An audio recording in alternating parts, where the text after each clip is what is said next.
আর বাকি দুজন কাজের বিয়ে পড়ানো দেখছে। সে আর দেরি করলো না, যে এক দৌড়ে বের হতেই যাবে তখনই তার বাম হাতে টান পড়ে। উমাইর জানতো তটিনী এমন কিছুই করবে, সে যতই মানা করুক। তাই আগে থেকেই সে প্রস্তুত ছিল। আর সে প্রস্তুত না থাকলেও কোনো সমস্যা ছিল না, কারণ তটিনী এমন এক জায়গায় আছে যে সে এখান থেকে বের হলেও বাইরে যেতে পারবে না, আর বের হতে পারলেও বিশেষ একটা লাভ হবে না। তটিনী তার বাম হাতে টান পড়ায় সে পিছে ঘুরে একবার হাতের দিকে তাকায়, তারপর ধরে রাখা হাতের মালিকের দিকে তাকায়। উমাইর তার দিকে তাকিয়ে বাঁকা হাসলো, তারপর অতঃপর চোখ রাগিয়ে হাতটা আরো শক্ত করে চেপে ধরলো আর কাজীকে পুনরায় তার কাজ শুরু করতে বলল। কাজী পুনরায় বিয়ে পড়ানো শুরু করলো। তারপর তটিনীর দিকে তাকিয়ে মৃদু হেসে বলল, বলো মা কবুল। তটিনী কাজের দিক থেকে মুখ ফিরিয়ে নিয়ে নিশ্চুপ নির্বাকভাবে দাঁড়িয়ে থাকলো। সে আজীবন কুমারী থাকবে, তাও এই খারাপ নিষ্ঠুর লোকের সাথে বিয়ে করার প্রশ্নই আসে না। তার এমন মুখ ফিরিয়ে নেওয়ায় কাজী শুকনো ঢোক গিললেন। উমাইরের দিকে একবার তাকিয়ে নজর সরিয়ে মনে মনে বলল, মা আমার বিয়েটা করে নে, আর আমি আমার জানটা নিয়ে এখান থেকে দ্রুত কেটে পড়ি। কিন্তু তার এমন কথায় তটিনী না তো শুনতে পেল আর না তো জানতো। তিনি তটিনীর দিকে তাকিয়ে পুনরায় শুকনো এক ঢোক গিলে বললেন, বলো মা কবুল। কিন্তু তটিনী সেই একই নির্বিকার ভাবে দাঁড়িয়ে থাকলো, যেন সে কথা বলার শক্তি হারিয়ে ফেলেছে। উমাইর এতক্ষণ চুপ থাকলেও আর চুপ করে থাকতে পারলো না। তার ধরে রাখা হাতটা আরো শক্ত করে চেপে ধরে। তটিনীর দিকে তাকিয়ে রূঢ় ভাবে গম্ভীর্যপূর্ণ কণ্ঠে বলল, কি বলতে বলছে শুনতে পারছিস না, নাকি বয়রা হয়ে গিয়েছিস? বলিষ্ঠ হাতের এমন শক্ত করে চেপে ধরায় তটিনী ক্রমাগত চোখে না চাইতো অশ্রুকণা ভিড় করলো। সে উমাইরের হাতটা অনেক কষ্টে ডান হাত দিয়ে ছাড়িয়ে নিতে চাইল, কিন্তু এমন বলিষ্ঠ হাতের শক্তির কাছে কিছুতেই পারল না সে। এবার উমাইরের দিকে রাগে চোখে তাকিয়ে ঝাঁঝালো কণ্ঠে বলে উঠল, যেখানে আমি এই বিয়েতে রাজি না, সেখানে কবুল বলার প্রশ্নই আসে না। হাত ছাড়ুন আমার। তার এমন সাহস দেখে উপস্থিত সবাই চমকে উঠল। কাউসার উমায়ের ত্যাগের সাথে চোখ রাঙিয়ে গলা উঁচু করে কথা বলা, আর এই দিকে নাভিদ মনে মনে হাই হাই করে উঠল। এই মেয়ে তো এবার গিয়েছে। এতগুলো মানুষের সামনে উমায়ের ত্যাগের সাথে এমন করে কথা বলা, এটা যে উমায়ের কখনোই মেনে নিতে পারবে না, সেটাই উপস্থিত সকলেরই ভালো ধারণা আছে। এত নিষেধ করার পরেও মানুষের সামনে এমন চোখ রাঙিয়ে গলা উঁচু করে চোখে চোখ রেখে কথা বলায় উমায়ের রাগে দিশেহারা হয়ে পড়ল। তটিনীর হাতটা ছেড়ে দিল সে, অতঃপর লেথের দিকে তাকালো। লেথ যা বোঝার বুঝে গেল, সে তো জানতো এখন এমনটাই হবে। তাই সে দেরি না করে তাদের সাথে নিয়ে রুম থেকে বের হয়ে গেল, দরজা চাপিয়ে বের হয়ে গেল। তারা চলে যেতেই উমাইর তটিনীর দিকে তাকালো, রাগটুকু গলার চেষ্টা করলো, আর এক পা করে তটিনীর দিকে এগিয়ে এসে গম্ভীর্যপূর্ণ ভিড়িক্ষে এক আবেশিত কণ্ঠে বলল, বিয়ে করবি না তাই তো? তার এমন আচরণে তটিনী কিছুটা ভীত হলো, সাথে মাথা নাড়ল যে না, সে বিয়ে করবে না। উমাইর তার সামনে আসতে দেখে সে পেছাতে পেছাতে দেয়ালের সাথে লেগে গেল, যেন তার ভেতরে সে ঢুকে পড়তে চাইছে। উমাইর তার সামনে এসে দাঁড়ায় আর তাচ্ছিল্যভাবে বলে, সামান্য এমন এগিয়ে আসতেই দেখে এমন ভয় পেলে চলবে? এখনো তো কিছুই করলাম না। উমাইর প্যান্টের পকেট থেকে ফোন বের করে সে একটা ভিডিও অন করলো, যেখানে দেখা যাচ্ছে রাইফেল হাতে নিয়ে কয়েকজন বডিগার্ড তাদের বাড়ির সামনে দাঁড়িয়ে আছে। এটা দেখে তটিনী আঁতকে উঠে গেল। উমাইর ভিডিওটা অফ করে ফোনটা পকেটে রাখে। তটিনী আতঙ্ক ভরা চেহারায় দেখে বাঁকা হাসলো সে। তারপর তটিনীর লেগে থাকা সেই দেয়ালে হাত রাখে, তটিনীর দিকে ঝুঁকে তার কানের কাছে মুখ নিয়ে হেক্সি স্বরে বলে উঠল, যে কাজটি সোজা আঙ্গুলে অর্জন করা যায় না, সেই কাজটি কাইসার উমাইর তাগি ব্যাখ্যা করে অর্জন করতে জানে। তারপর একটু থেমে আবার ভাবলে সেহীনভাবে গুরু গম্ভীর কণ্ঠে বলল, আমাকে বিয়ে করা ছাড়া তোর কাছে আর কোনো পথ নেই। তোর কবুল বলার ওপর তোর বাসার সবার জীবন নির্ভর করবে। তুই এদিকে কবুল বলবি আর ওদিকে তোর বাসার সবার ওপর নজর রাখা বন্ধ হবে। কিন্তু এখন বাইরে কিছু করলে আমার লোকেরা তোর বাড়ির সামনে কি অবস্থা করবে তা তুই আন্দাজ করতেও পারছিস না। নাও চয়েস ইওর। উমাইরের এরূপ হুমকি সম্পন্ন বিষ বার্তা শুনে তটিনী ঘৃণা ভরা চাহনিতে উমাইরের দিকে চাইল। এই নিষ্ঠুর ও হিংস্র মানুষটাকে সে কি করে বিয়ে করবে, কি করে নিজের স্বামী হিসেবে মেনে নেবে, কিভাবে এই মানুষটার সাথে নিজের সারা জীবন কাটাবে। একজন মানুষ এতটা নীচ হতে পারে তা তটিনীর জানা ছিল না। সে উমাইরের প্রতি প্রবল বিতৃষ্ণা নিয়ে বলে ওঠে, একজন মানুষ এতটা খারাপ কি করে হতে পারে?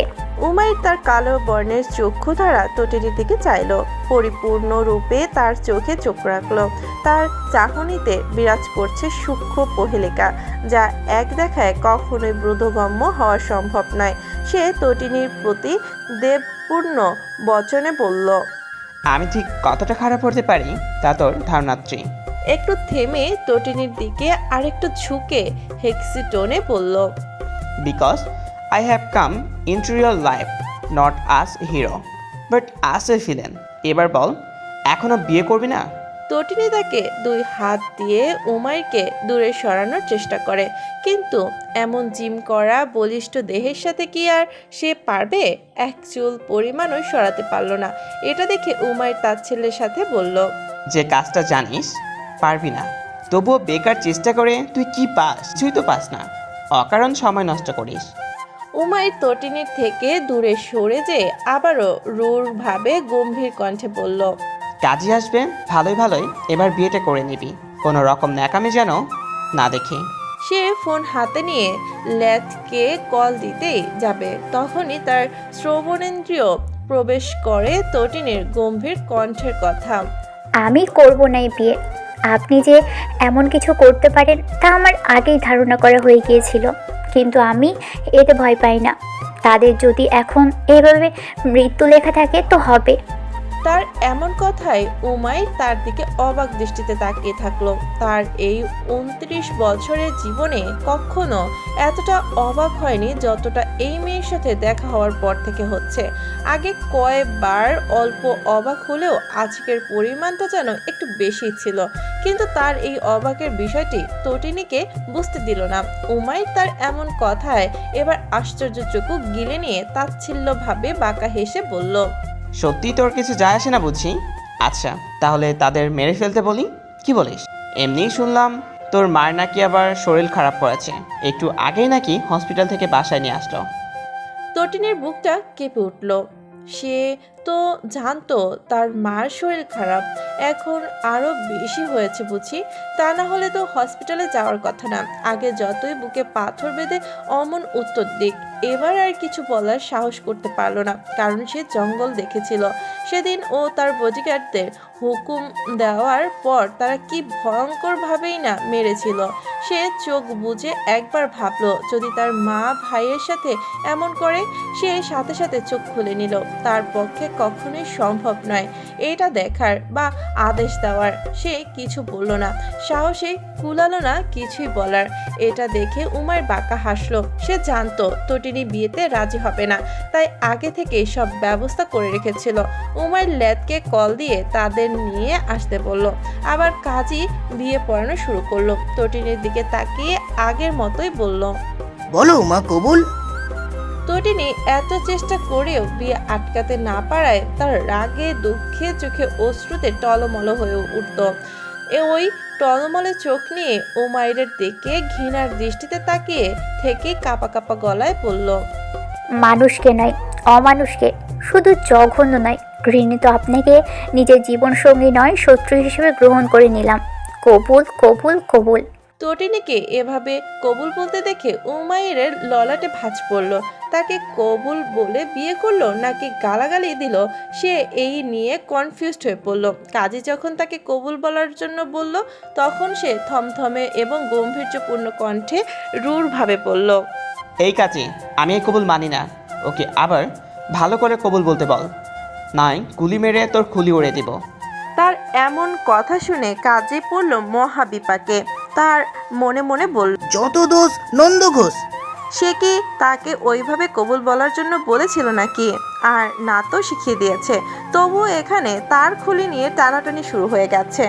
এত শীতেও তার ললাটে বিন্দু বিন্দু ঘাম জমতে শুরু করলো। সে শুকনো ঢোক গেলে তটিনীকে আবার কবুল বলতে বলল। তটিনী রাগে দুঃখে কপাল বেয়ে এক ফোঁটা অশ্রু গড়িয়ে পড়ল। তারপর ঝাঁঝালো কণ্ঠে বলে উঠল, কবুল কবুল কবুল। কাজী একটু স্বস্তির নিঃশ্বাস নিল। যতক্ষণ না এখান থেকে বের হতে পারছে ততক্ষণে সম্পূর্ণ স্বস্তির নিঃশ্বাস নিতে পারছে না। সে এবার উমাইরকে কবুল বলতে বলে। উমাইর দেরি করে না তটিনীর দিকে এক ঝলক তাকিয়ে আপাদমস্তক দেখিয়ে নিয়ে নজর সরিয়ে পড়ল। কবুল কবুল কবুল। আলহামদুলিল্লাহ। অতঃপর উকিল বিয়ের রেজিস্ট্রেশন পেপারে সই করতে বলল। তটিনী কাপা কাপা হাতেই সই করে দেয়, কোনো ফণিতা ছাড়াই। যেখানে বিয়ে হয়ে গেছে সেখানে অকারণে এই সই করা নিয়ে ঝামেলা করা কি হবে। উমাইর সই করার পর নাবিদ আর লেথ সাক্ষী হিসেবে সই করে দিল। বিয়ে সম্পূর্ণ হয়ে গেল। তটিনীকে রুমে রেখে তারা সবাই বের হয়ে যায়। তটিনী নিচে পাতা ম্যাট্রেসের উপর ধপ করে বসে পড়ল আর নীরবে অশ্রু বিসর্জন দিতে লাগলো। সেদিনের পর থেকে কেটে গিয়েছে আজ বেশ কিছুদিন। ডিসেম্বরের মাস বিদায় নিয়ে নতুন বছরের প্রথম মাস শুরু হয়েছে তটিনীর বন্দি জীবন অবস্থায়। মাস বছর পরিবর্তন হলেও পরিবর্তন হয়নি তটিনীর জীবন। সেই একইভাবে একটা রুমে তার দিন রাত কাটছে, কিন্তু সে বুঝতে পারছে না যে কখন রাত হচ্ছে আর কখন দিন। তার রুমে না তো আছে কোনো ঘড়ি আর না তো আছে কোনো জানালা। সে যে সময় বা বাইরে তাকিয়ে রাত দিন বুঝবে। শুধু তার শরীরে কিছুটা পরিবর্তন এসেছে। আগে সে 50 কেজি গুলুমুলু শরীরটা কমে 46 কেজিতে এসেছে। চোখের নিচের ডার্ক সার্কেলটা আগের থেকেও একটু বেশি হয়েছে। সেদিনের বিয়ের পর উমাইরকে আর দেখা যায়নি, কিন্তু লেথের বদলে অন্য এক বডিগার্ড প্রতিদিন তার রুমে এসে নিয়মিত খাবার দিয়ে যান। কিন্তু তটিনী সেই খাবারের দিকে ঘুরেও তাকায় না। যখন অতিরিক্ত ক্ষুধা লাগে না, না খেলেই না কোনো রকম বেঁচে থাকার জন্য তখন খায়। সে অনেক কয়বার দরজা খুলে পালানোর চেষ্টা করেছে, কিন্তু সে কোনো রকম খুলতে পারেনি, তাই হাল ছেড়ে দিয়েছে। আজ তার মাথায় একটা নতুন বুদ্ধি এসেছে। এইটা যে আগে কেন আসেনি এইটা ভেবেই তটিনী নিজের মাথা নিজেরই দেয়ালে বাড়াতে ইচ্ছে করছে। তটিনী সেই বডিগার্ড তার রুমে খাবার দিতে আসার অপেক্ষা করলো। এই রুমে নিজের বা অন্য কারোর আঘাত করার মতো কিছু না থাকায় সে যে সেই বডিগার্ডকে আঘাত করে পালাবে তেমন কোনো অবস্থাও নাই। তটিনীর অপেক্ষার অবসান ঘটিয়ে সেই বডিগার্ডটা কয়েক ঘন্টা পর তার রুমের দরজা খুলে ভেতরে প্রবেশ করলো খাবার হাতে নিয়ে। তটিনী দরজা খোলার শব্দ শুনতে পেয়ে সে তার অভিনয় শুরু করে দিল। আর বেচারা বডিগার্ড রুমে প্রবেশ করেই দেখে তটিনী ম্যাট্রেসের উপর শুয়ে থাকা অবস্থায় গুঙিয়ে যাচ্ছে, হাত পা ছড়িয়ে। এটা দেখে বডিগার্ডটা দ্রুত হাতের খাবারটা এক জায়গায় রেখে ঘুরে সে ফোন বের করে যেই কাউকে কল দিতে যাবে তার আগে তটিনী বাঘিনীর মতো তার উপর ঝাঁপিয়ে পড়ে, তার মাথাটা দেয়ালের সাথে আঘাত করে। ঘটনাটা এতই দ্রুত হলো যে বডিগার্ডটা কিছুই বুঝতে পারলো না। তার মাথা ফেটে রক্ত বেরোতে শুরু করলো আর সাথে সাথেই জ্ঞান হারালো। এটা দেখে তটিনী ভয় পেয়ে গেলেও সে নিজের মনকে শক্ত করলো, যে করেই হোক আজ তার এখান থেকে বের হতে হবেই। তটিনী সেই বডিগার্ডটার হাত থেকে নিচে পড়ে যাওয়া ফোনটা তুলে নিল। তারপর রুম থেকে বের হলো। সে রুমের বাইরে বের হয়ে বুঝতে পারলো এখন রাত। এতে যেন তটিনী খুশি হলো। এই অন্ধকারে গার্ডদের ফাঁকি দিয়ে পালানো সহজ হবে। তটিনী বের হতেই দেখে দরজায় একটু দূরেই দুইটা বডিগার্ড কথা বলছে। তটিনী দ্রুত একটা পিলারের পিছে লুকিয়ে পড়ল। বুঝলো ওই বডিগার্ড তার সাথে এরা এসেছিল, কিন্তু সে তার রুমে খাবার দিতে গিয়েছিল আর এরা বাইরে থেকে তার বের হওয়ার অপেক্ষা করছে। আর সে যদি পালানোর চেষ্টাও করে তো বাইরে থেকে এরা ধরে ফেলবে, আর তার পালানোর কোনো পথই রাখেনি ওই দুইটা বডিগার্ড। তটিনীর রুমে ঢোকা বডিগার্ডটা এখনো বের হচ্ছে না দেখে তারা তটিনীর রুমে প্রবেশ করলো। তারা প্রবেশ করা মাত্রই তটিনী পিলারের পেছন থেকে বের হয়ে এসে রুমের দরজা লক করে দিল। তটিনী দ্রুত পায়ে করিডোর দিয়ে হাঁটতে হাঁটতে 2টা রুম দেখে আশ্চর্যের সীমা পার হয়ে গেল। তার রুমে একটা মাত্র জানালা নাই, অথচ এই রুমের সম্পূর্ণ দেয়াল আর্টে তার রুমে একটা মাত্র জানালা নাই, অথচ এই রুমের সম্পূর্ণ দেয়াল আর্কিটেকচার গ্লাস। সে তার বেশি কিছু ভাবল না, গায়ের শালটা ভালো করে জড়িয়ে নিল। একটু সামনে গিয়ে যেতেই সিঁড়ি দেখতে পেল। তটিনী আর দেরি করলো না, দ্রুত পায়ে নিচে নামতে শুরু করলো, কিন্তু বেশি দূর যেতে পারলো না। সদর দরজার সামনে 2টা বডিগার্ড দুই পাশে দাঁড়িয়ে বাইরে তাকিয়ে আছে, তাই তারা তটিনীকে দেখতে পেল না। তটিনী দ্রুত সোফার পিছে লুকালো। সে এবার কি করবে বুঝতে পারছে না, কিন্তু তার বেশি চিন্তা করতে হলো না। ওই বডিগার্ড 2টা কাছে কল আসায় তারা দ্রুত পায়ে হেঁটে উপরে চলে গেল। হয়তো সেই বডিগার্ড 2টা কল দিয়েছে, যাতে সে ওই রুমে আটকে এসেছে। তটিনী চারপাশে নজর বুলিয়ে সব কিছু পর্যবেক্ষণ করে নিল। তটিনী সব কিছু পর্যবেক্ষণ করে নিয়ে মাথা নিচু করে আস্তে আস্তে পা ফেলে কিচেনে ঢুকলো। তারপর পায়ের গায়ের ওড়নাটা খুলে তাতে আগুন ধরে দিল। এই শীতে শালটা পোড়ানোর মতো বোকামি করলো না। সেই ওড়না কিচেনে ফেলে বাইরে থাই গ্লাসের জানালার কাছে গেল। লক খুলে দ্রুত জানালা টপকে বের হয়ে গেল তটিনী। বের হওয়ার সাথে সাথে ফায়ার অ্যালার্ম বেজে উঠল, যার জন্য বাইরের বডিগার্ডগুলো সব ছোটাছুটি শুরু করে দিল। তটিনী দেয়ালের আড়ালে লুকিয়ে পড়ল আর বাইরের গেট খুলে কারোর জন্য অপেক্ষা করা 5-6টা বডিগার্ড ঘরের মধ্যে প্রবেশ করলো।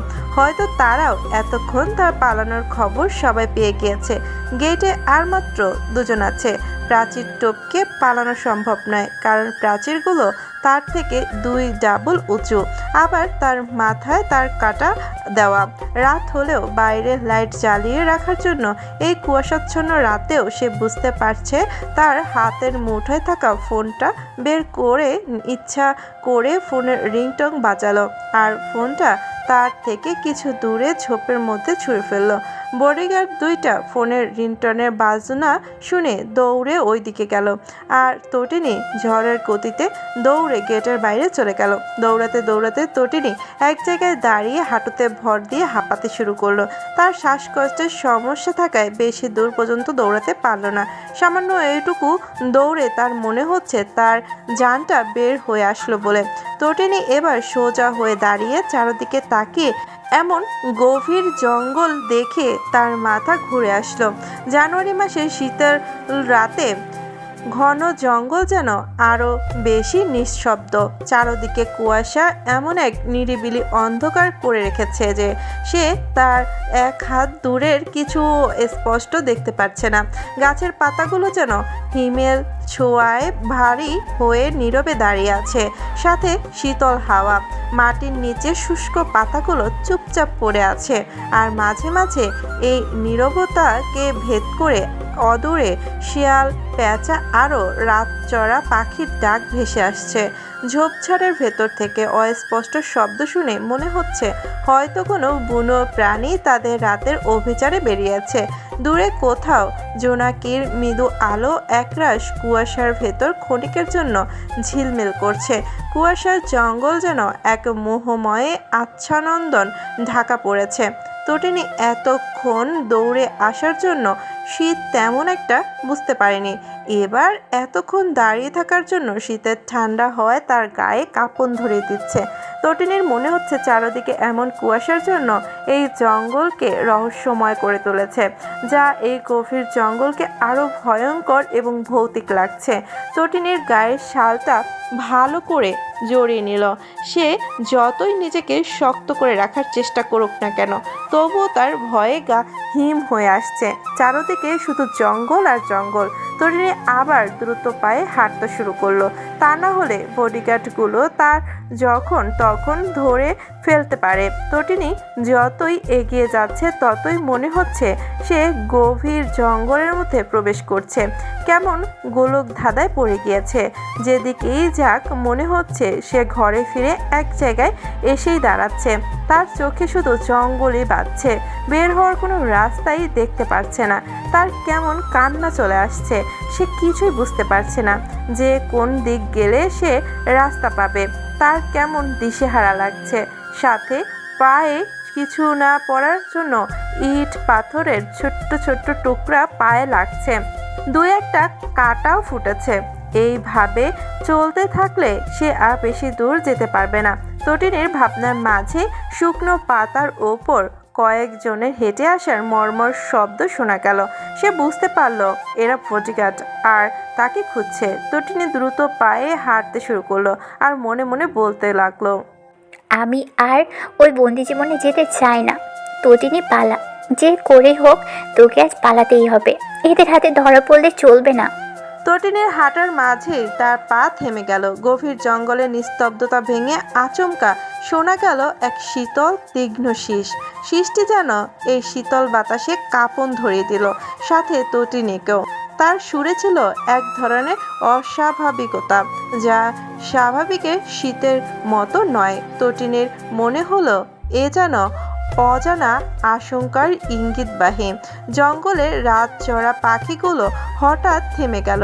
ঝোপের আড়ালে থাকা কিছু অদৃশ্য প্রাণী ওগুলো নড়াচড়া থামিয়ে দিল, যেন সব কিছু আতঙ্কে জমে গেল। শীষের প্রতিধ্বনি ধীরে ধীরে মিলিয়ে গেল, তার ছাপ থেকে গেল একটি শীতল অদৃশ্য ভয়ের উপস্থিতি। তটিনীও থেমে যাওয়ায় পা আবার চালাতে শুরু করলো। তার মনে হচ্ছে সে বাদেও তার পিছে কেউ আসছে, কিন্তু সে পিছে ঘুরে তেমন কিছুই দেখতে পেল না। তাই মনের ভুল ভেবে হাঁটতে থাকলো, আর হাঁটার শব্দ যেন না হয় সেই দিকেও খেয়াল রাখলো। তটিনী হাঁটার মাঝেই তার পিছে পাতা মর্মর শব্দ হলো। সে দ্রুত বড় মোটা একটা গাছের আড়ালে লুকিয়ে পড়লো। আস্তে আস্তে সেই পাতার উপর হাঁটার শব্দ বন্ধ হয়ে গেল। তটিনী মনে করলো যে এই দিকে আসছিল সে হয়তো চলে গেছে। এটা ভেবেই যে এই স্বস্তির নিঃশ্বাস ফেলবে, তখনই তার শ্বাস বন্ধ হয়ে আসার অবস্থা হলো। তটিনীর মনে হচ্ছে তার পিছে কেউ দাঁড়িয়ে আছে, যার নিঃশ্বাসের শব্দ তার শ্রবণেন্দ্রিয় প্রবেশ করছে। তার পা যেন মাটির সাথে জমে গিয়েছে। সে যে পেছন ঘুরে দেখবে সেই শক্তিটুকু লোপ পেয়েছে। তার মস্তিষ্ক কেমন ফাঁকা ফাঁকা লাগছে। এই শীতেও তটিনী দরদর করে ঘামতে শুরু করলো, সাথে তার গলাটাও কেমন শুকনো মরুভূমির মতো লাগছে। তটিনীর এমন জমে যাওয়া অবস্থা তার শ্রবণেন্দ্রিয় প্রবেশ করলো। ঝুঁকে তার কানের কাছে মুখ নিয়ে গম্ভীর্যপূর্ণ ভারী কি এক আবেশিত কণ্ঠে বলে, ম্যাডাম, আপনার হাইডেড সিক খেলা হয়েছে নাকি এখনো বাকি আছে? তটিনীর যেন এক সেকেন্ডও সময় লাগলো না এই কণ্ঠের মালিককে চিনতে। তটিনীর আটকে আসা নিঃশ্বাস ত্যাগ করে বিড়বিড় করে উচ্চারণ করলো। উমাইর? তটিনী বিড়বিড় করে উচ্চারণ করলেও উমাইরের তীক্ষ্ণ শ্রবণ শক্তি তা স্পষ্ট শুনতে পেল। তটিনী যে তাকে না দেখে তার কণ্ঠস্বর শুনেই তাকে চিনতে পেরেছে, এটা দেখে উমাইর বাঁকা হেসে পড়ল। বাহ, আমাকে না দেখে চিনে ফেলছিস? আমার নিয়েই সব সময় ভাবিস নাকি যে আমার কণ্ঠস্বর তোর এত চেনা হয়ে গেল? তার এমন কথায় তটিনী কিছু বলল না। সে এবার ঘুরে উমাইরের দিকে তাকালো। উমাইরেরও সোজা হয়ে দাঁড়ালো। তটিনী তার দিকে তাকিয়ে নিস্তেজ কণ্ঠে বলল, আমাকে যেতে দিন। এভাবে একটা রুমে বন্দি করে রেখে কি পাচ্ছেন আপনি? উমাইর তার এমন কথায় ললাটে ভাঁজ ফেলল। তার দিকে তীক্ষ্ণ দৃষ্টিতে তাকিয়ে গম্ভীর কণ্ঠে বলে ওঠে, এই কায়া সুমার ত্যাগী কখনো কারো কাছে জবাবদিহিতা করতে পছন্দ করে না, আর না তো করে। তার এমন কথায় তটিনীর নিস্তেজ কণ্ঠ আর নিস্তেজ থাকলো না। সে ভেবেছিল একটু ভালো করে কথা বলে সে এখান থেকে বের হওয়ার চেষ্টা করবে, কিন্তু তার হলো কই। তটিনী এবার তার দিকে রক্তচক্ষুতে তাকিয়ে ঝাঁঝালো কণ্ঠে বলল, আপনাকে আমার জবাবদিহিতা দিতে হবে না, আর না তো আমি আপনাকে কোনো প্রশ্ন করব। আমাকে যেতে দিন, আর আটকাবেন না আমাকে।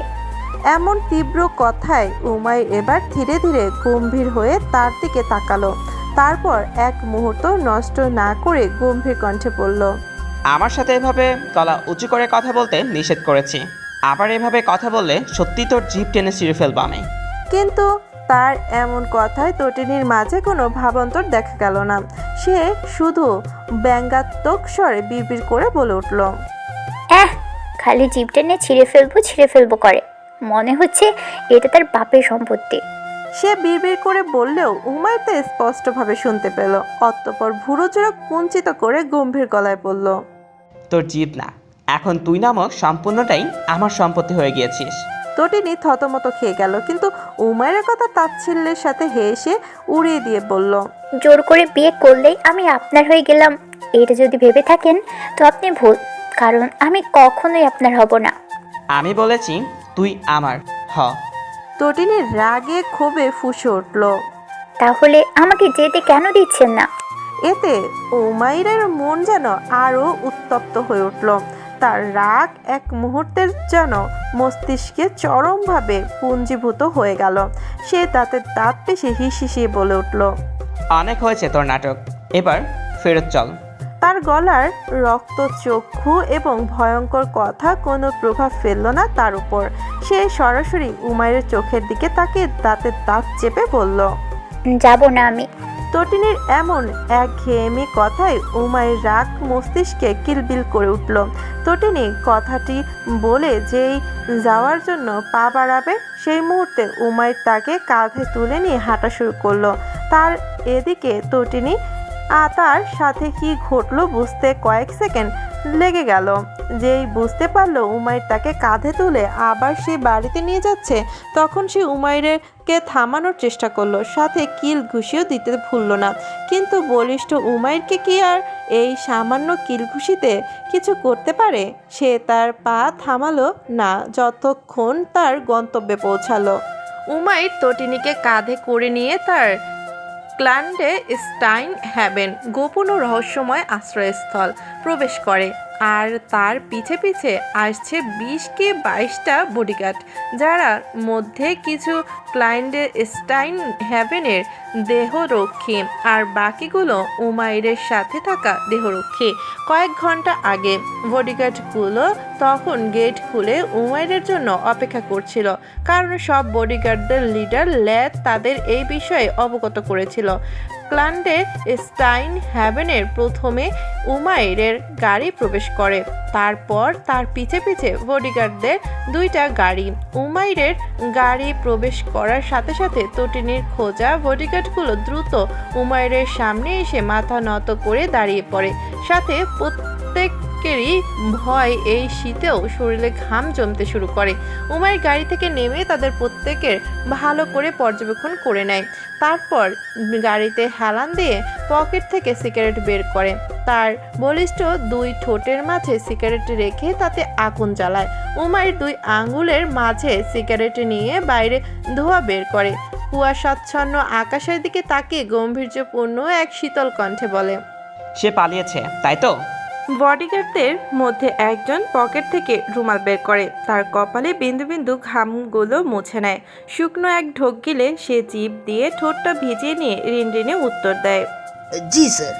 তারপর অনেক কষ্টে সাহস জুগিয়ে তটিনীর পালানোর বর্ণনা দিল, যে তাদের এক দেহরক্ষীকে আহত করে তাদের বোকা বানিয়ে কীভাবে পালিয়েছে। উমাইর সেই একইভাবে সিগারেট খাওয়ায় মগ্ন। তাদের এমন কথা শুনে উমাইরের মাঝে কোনো রাগ বা আশ্চর্যের কিছুই দেখা গেল না, কারণ উমাইর তো এসব আগে থেকেই তার ল্যাপটপে দেখে নিয়েছে। উমাইর যখন এখানে আসার জন্য অফিস থেকে বের হয়েছে গাড়িতে বসে, তখন সে তার ল্যাপটপ অন করে ক্যান্ডেল স্টাইন হ্যাভেনের হিডেন ক্যামেরার মাধ্যমে সবই দেখেছে, কারণ ওই বাড়ির প্রত্যেক কোণে কোণে হিডেন ক্যামেরা লাগানো আছে। সে প্রতিদিনই তটিনীর কার্যক্রম দেখে। উমাইর তটিনীর পালানোর পর তখন সে বোকা হেসে হুস্কি ভয়েসে বলে, কাইসার উমায়স্তাগির বউ বলে কথা, সাহস আর বুদ্ধি তো থাকবেই। সে ইচ্ছা করলে তটিনীকে তখনই ধরতে পারত যখন সে সেই বডিগার্ডকে আঘাত করে, কিন্তু সে দেখতে চেয়েছিল যে সে পালাতে পারে কিনা, কিন্তু সে পালিয়ে দেখিয়েছে। উমাইর তাও চুপ ছিল, কারণ সে জানে তটিনী কখনোই এই ক্যান্ডেল স্টাইন হ্যাভেনের এরিয়া থেকে বের হতে পারবে না। সে গোলক ধাঁধায় পড়ে যাবে। হয়েছেও তাই। উমাইর তটিনীকে তার সেই বন্দি রুমে নিয়ে গেল না, তটিনীকে এবার তার রুমে নিয়ে গেল। নিয়ে যেই বেডের উপর ছুঁড়ে ফেললো, এমনভাবে ফেললো যেন এতক্ষণ ময়লার স্তূপ কাঁধে করে নিয়ে আসছিল। তটিনীকে বেডের উপর ফেলার পর ফোমের ম্যাট্রেস থাকার জন্য না লাগলেও ডান হাতের কবজিতে মোচড় লাগলো। সে দ্রুত উঠে বসে উমাইরের দিকে অগ্নিচক্ষু নিক্ষেপ করলো। সে যেই ওই চোখ দিয়ে উমাইরকে জ্বালিয়ে ভস্ম করে দিতে চায়। তটিনী উঠে উমাইরের সামনে দাঁড়ায়, অগ্নিচক্ষু নিক্ষিপ্ত করে বাঘিনীর মতো গর্জন দিয়ে বলে, আমাকে এভাবে কতদিন আটকিয়ে রাখবেন? আমি একদিন ঠিকই এখান থেকে বের হয়ে যাব। আজকে তো শুধু একজনকে আঘাত করেছি, এরপর খুন করার প্রয়োজন হলেও আমি সেটাই করব। তবু আমি এখান থেকে বের হব। তার এমন কথায় উমাইর তাচ্ছিল্যের হেসে বলল, এখান থেকে বের হতে পারবেন, তবে বাসায় আর যেতে পারবেন না।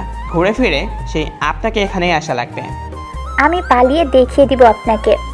পাগলের সুখ মনে মনে চেষ্টা করতে থাকেন, তবে এটা মাথায় রেখেন, যত যাই করেন দিনের শেষে এই কায়াসুমের তাগির কাছেই বন্দি থাকতে হবে। তার এমন কথায় তটিনের রাগে ক্ষোভে চোখের পানি টলমলো করে উঠল। তার এই একটা সমস্যা, অতিরিক্ত রেগে গেলেই চোখে পানি চলে আসে।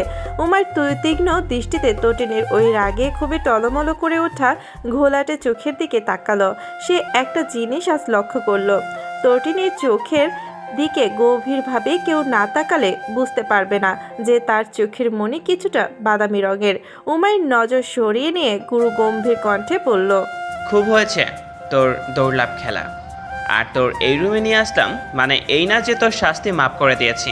কষ্ট করে এত হাই সিকিউরিটির মধ্যে বাইরে বের হতে পারাই তোকে এতটুকু ছাড় দেওয়া যায়। শেষের কথাটুকু কিছুটা রসাক্ত করে পড়ল। তটিনী কিছু বলল না। এটা দেখে উমায়ের তটিনীর দিকে এগিয়ে গেল, কিন্তু তটিনী এক পাও নড়ল না, সেইভাবেই দাঁড়িয়ে থাকলো। এটা দেখে উমায়ের মনে মনে বাঁকা হাসলো। তটিনীর দিকে ঝুঁকে তার কানের কাছে মুখটা নিয়ে উত্তপ্ত শ্বাস ফেলল। নিমিষেই তটিনীর গায়ে কাঁটা দিয়ে উঠল। উমায়ের হেসকি কণ্ঠে ফিসফিস করে বলল, আর আমাদের বিয়ে হলেও বাসর হয়নি, এবার না হয় তাও হয়ে যাবে কি? তার কথা সম্পূর্ণ হতে দিল না তটিনী। তার আগেই বাম হাত দিয়ে উমাইরের ডান গালে কষিয়ে এক থাপ্পড় মেরে বসলো। তটিনীর থাপ্পড় মারার সাথে সাথে উমাইর চোখ বন্ধ করে নিল। রাগে কিছু মুহূর্তের জন্য সে কর্তব্য বিমূঢ় হয়ে পড়ল। তার চোয়াল শক্ত হয়ে উঠল, হাতের মুষ্টি এমনভাবে আশ্বাট হলো যেন এক মুহূর্তে সব কিছু চূর্ণ বিচূর্ণ করে ফেলবে। চোখে যেন দাবা নলের মতো আগুন জ্বলে উঠল।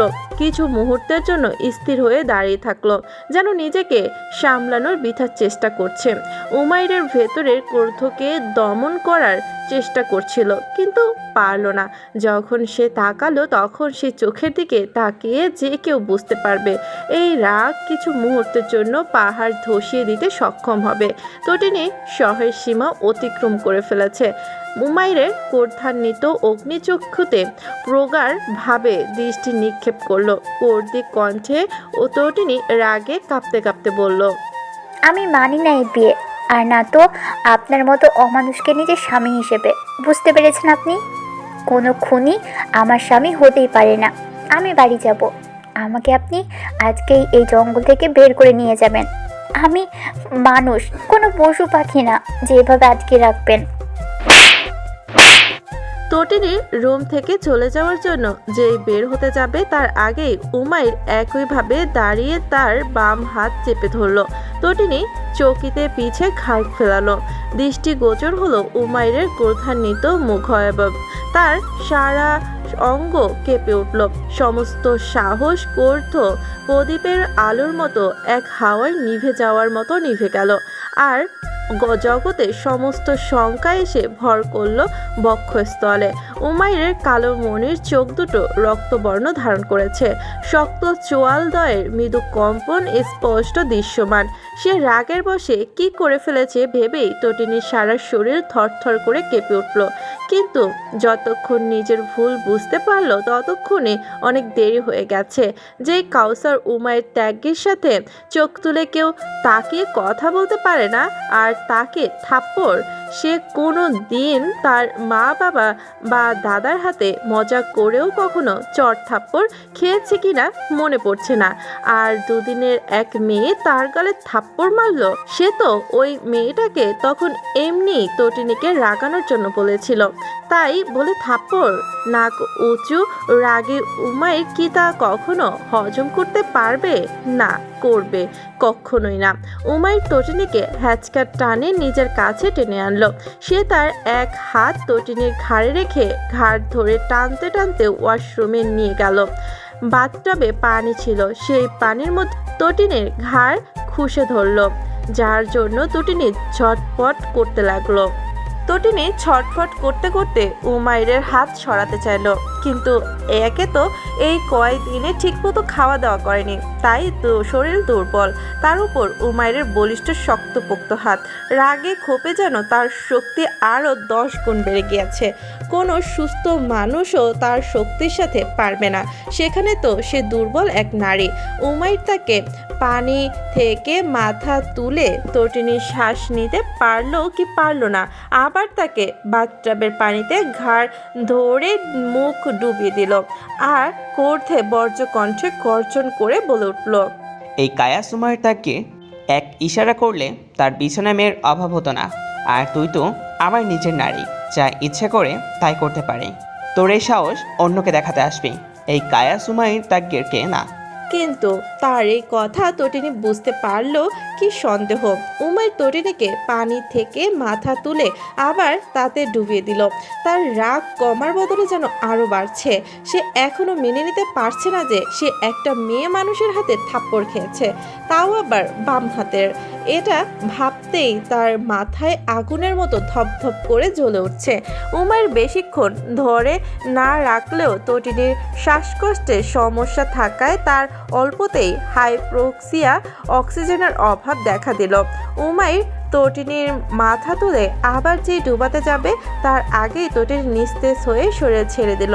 উমাইর এবার তটিনীর মুখের দিকে তাকালো।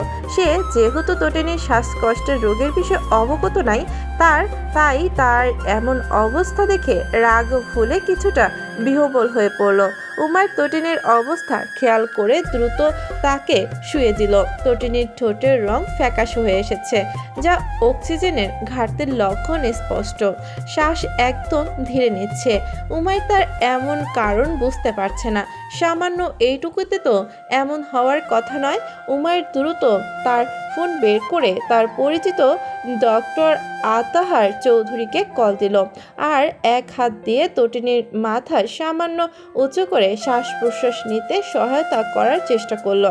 ফোন ধরে ওপাশের ব্যক্তির কোনো কথা বলার আগেই উমাইর গম্ভীর আর কিছুটা উত্তেজিত হয়ে পড়ল।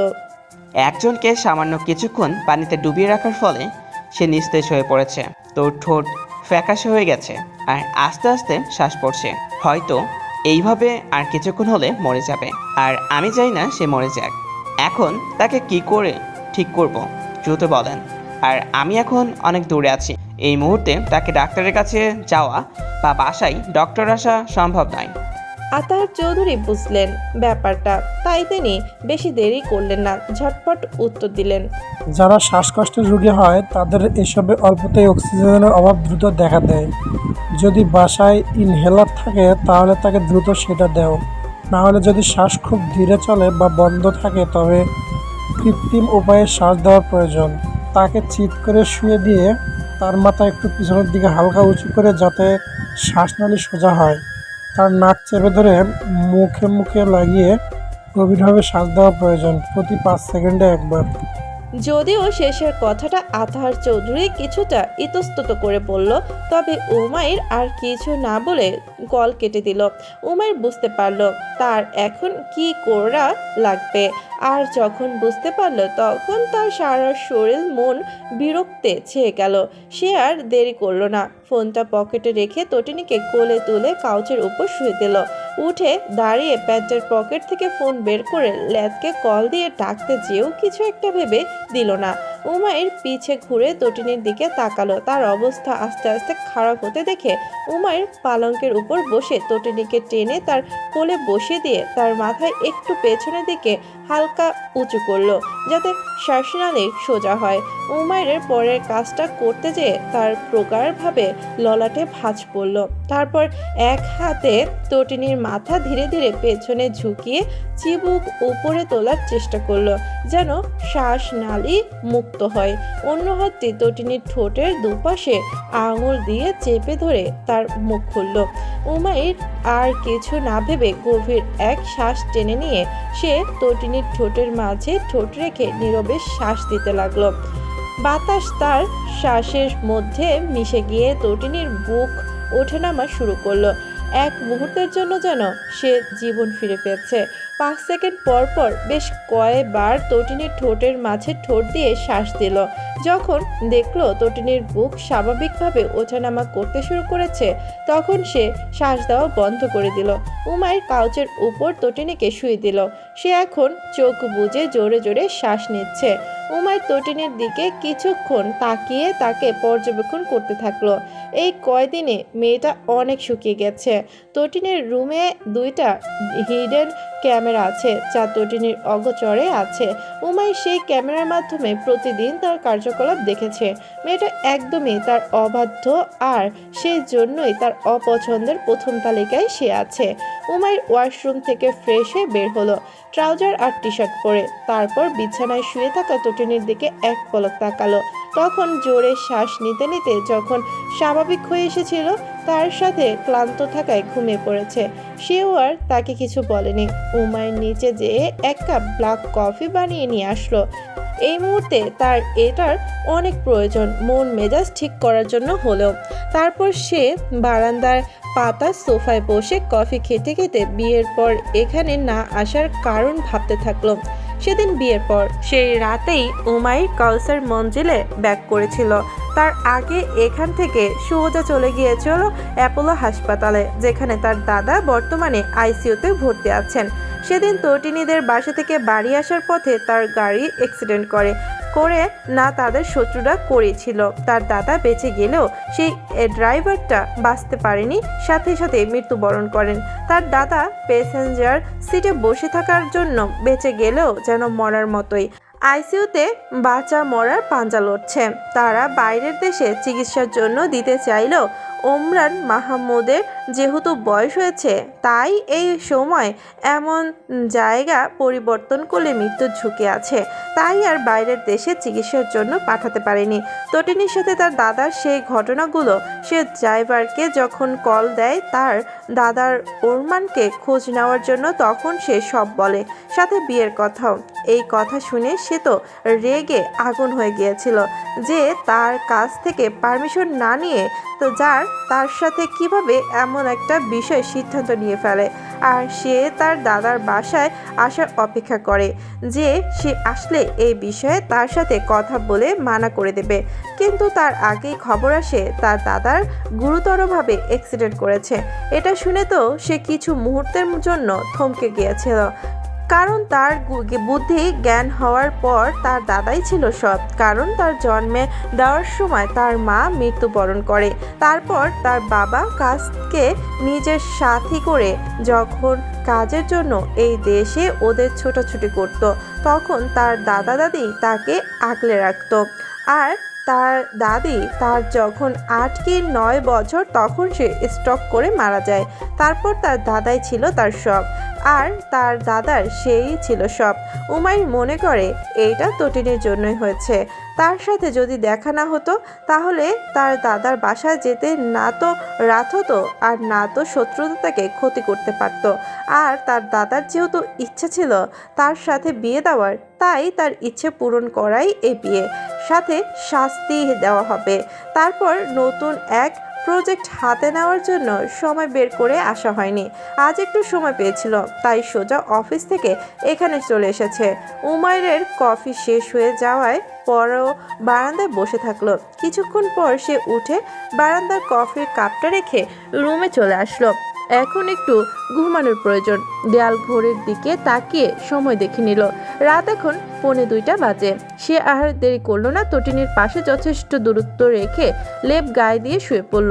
যদিও তটিনীকে রুম থেকে বের করে দিতে ইচ্ছে করছিল, তবে তার আর রুম থেকে বের হতেও বা তাকে কোলে তুলে বাইরে বের করে দিতে ইচ্ছে হলো না।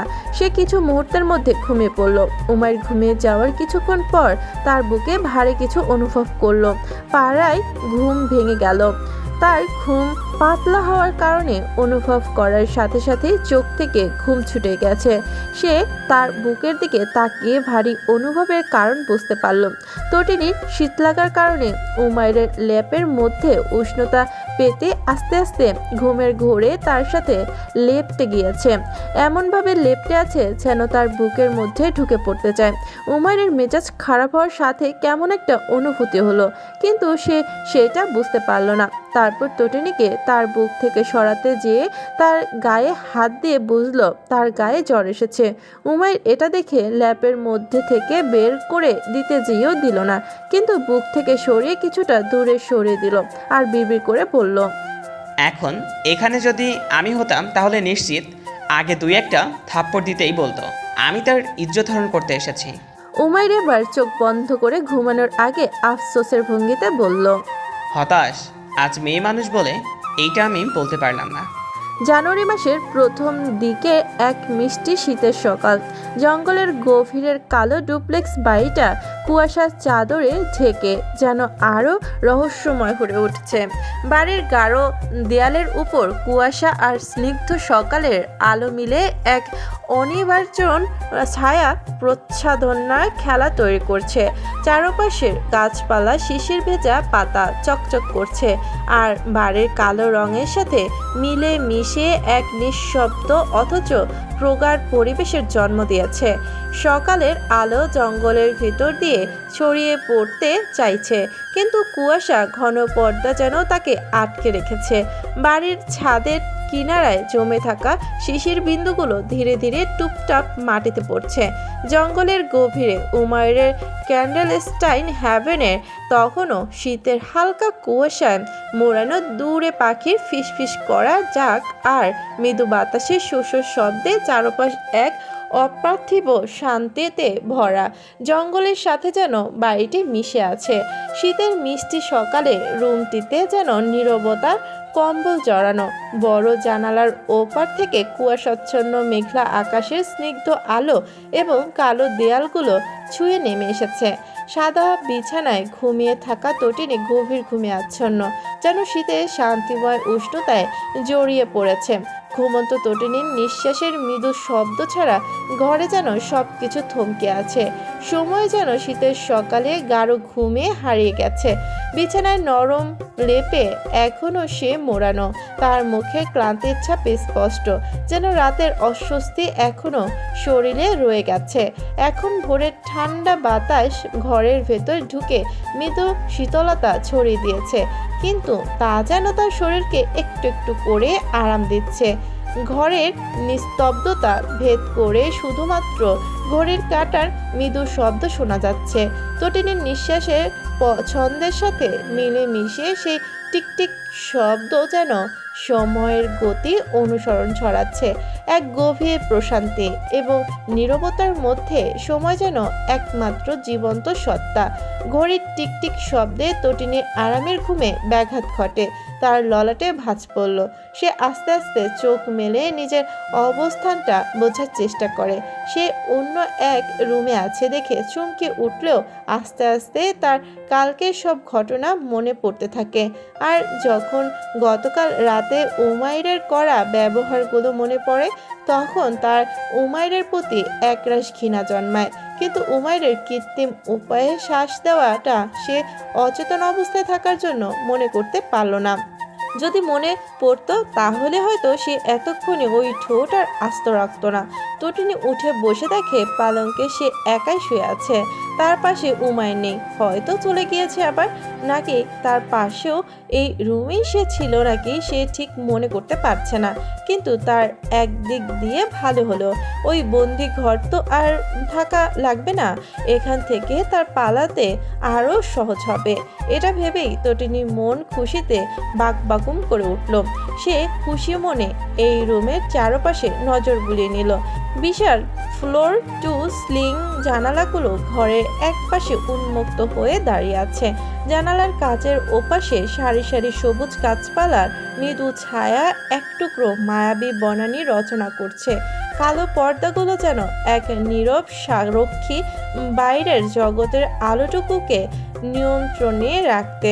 সাদা সোফার নরম প্রশান্তিময় শ্যামল কালো তুলতুলে বালিশের শাড়ি, দেওয়াল আর আসবাবপত্রের সমন্বয়ে কালো আর ধূসর রঙের ছন্দ মিশিয়ে একরকমের শান্ত অথচ রাজকীয় পরিবেশ তৈরি করেছে। এক পাশে মখমলের সোফা যেন আমন্ত্রণ জানাচ্ছে বসে একটু বিশ্রাম নিতে, কিংবা জীবনের ছোট্ট ছোট্ট মুহূর্তগুলো হারিয়ে যেতে। ভূমিতে বিস্তৃত হালকা সাদা কার্পেট যেন এক ছোঁয়া শান্তির। অন্ধকার কাঠের মেঝের গম্ভীরতা ভেঙে নীরবে হাসে। পালঙ্কের পাশে ছোট্ট একটি টেবিল, তার উপর আর্কিটেকচারাল ল্যাম্প। দেয়ালের বাঁ পাশে ক্লথ ক্যাবিনেট, জানালার ওপাশে বহমান কুয়াশাচ্ছন্ন বাতাস আর গাছের দুলুনি দূর থেকে একটি অদৃশ্য সঙ্গীতের সুর তুলে ঘরটিকে জীবন্ত করে রেখেছে। তটিনী উঠে ওয়াশরুমে চলে গেল ফ্রেশ হতে। কালো ওয়াশরুমটিতে প্রবেশ করতে অদ্ভুত এক শূন্যতা মনে হলো। দেয়ালের কালো ছায়াগুলো যেন তার মনের ভেতরের অন্ধকারটাকে আরো স্পষ্ট করে তুলেছে। অন্ধকার ঘরের মধ্যে ঢুকে প্রথমেই যে জিনিসটা চোখে পড়ে তা হলো নিখুঁত নিস্তব্ধতা। কালো ম্যাট টাইলগুলো দেয়াল থেকে মেঝে পর্যন্ত বিস্তৃত, সেগুলো যেন কোনো অজানা অন্ধকার সাগরের পৃষ্ঠা। কোথাও কোথাও জলের ছোট ছোট বিন্দু জমে রয়েছে, আর সেগুলোতে মৃদু আলো প্রতিফলিত হয়ে এক অদ্ভুত রহস্যময় ঝলক তৈরি করছে। কর্নারের এক পাশে কাচে ঘেরা বৃষ্টি ঝরার মতো শাওয়ার, কালো ফিটনেস্টিং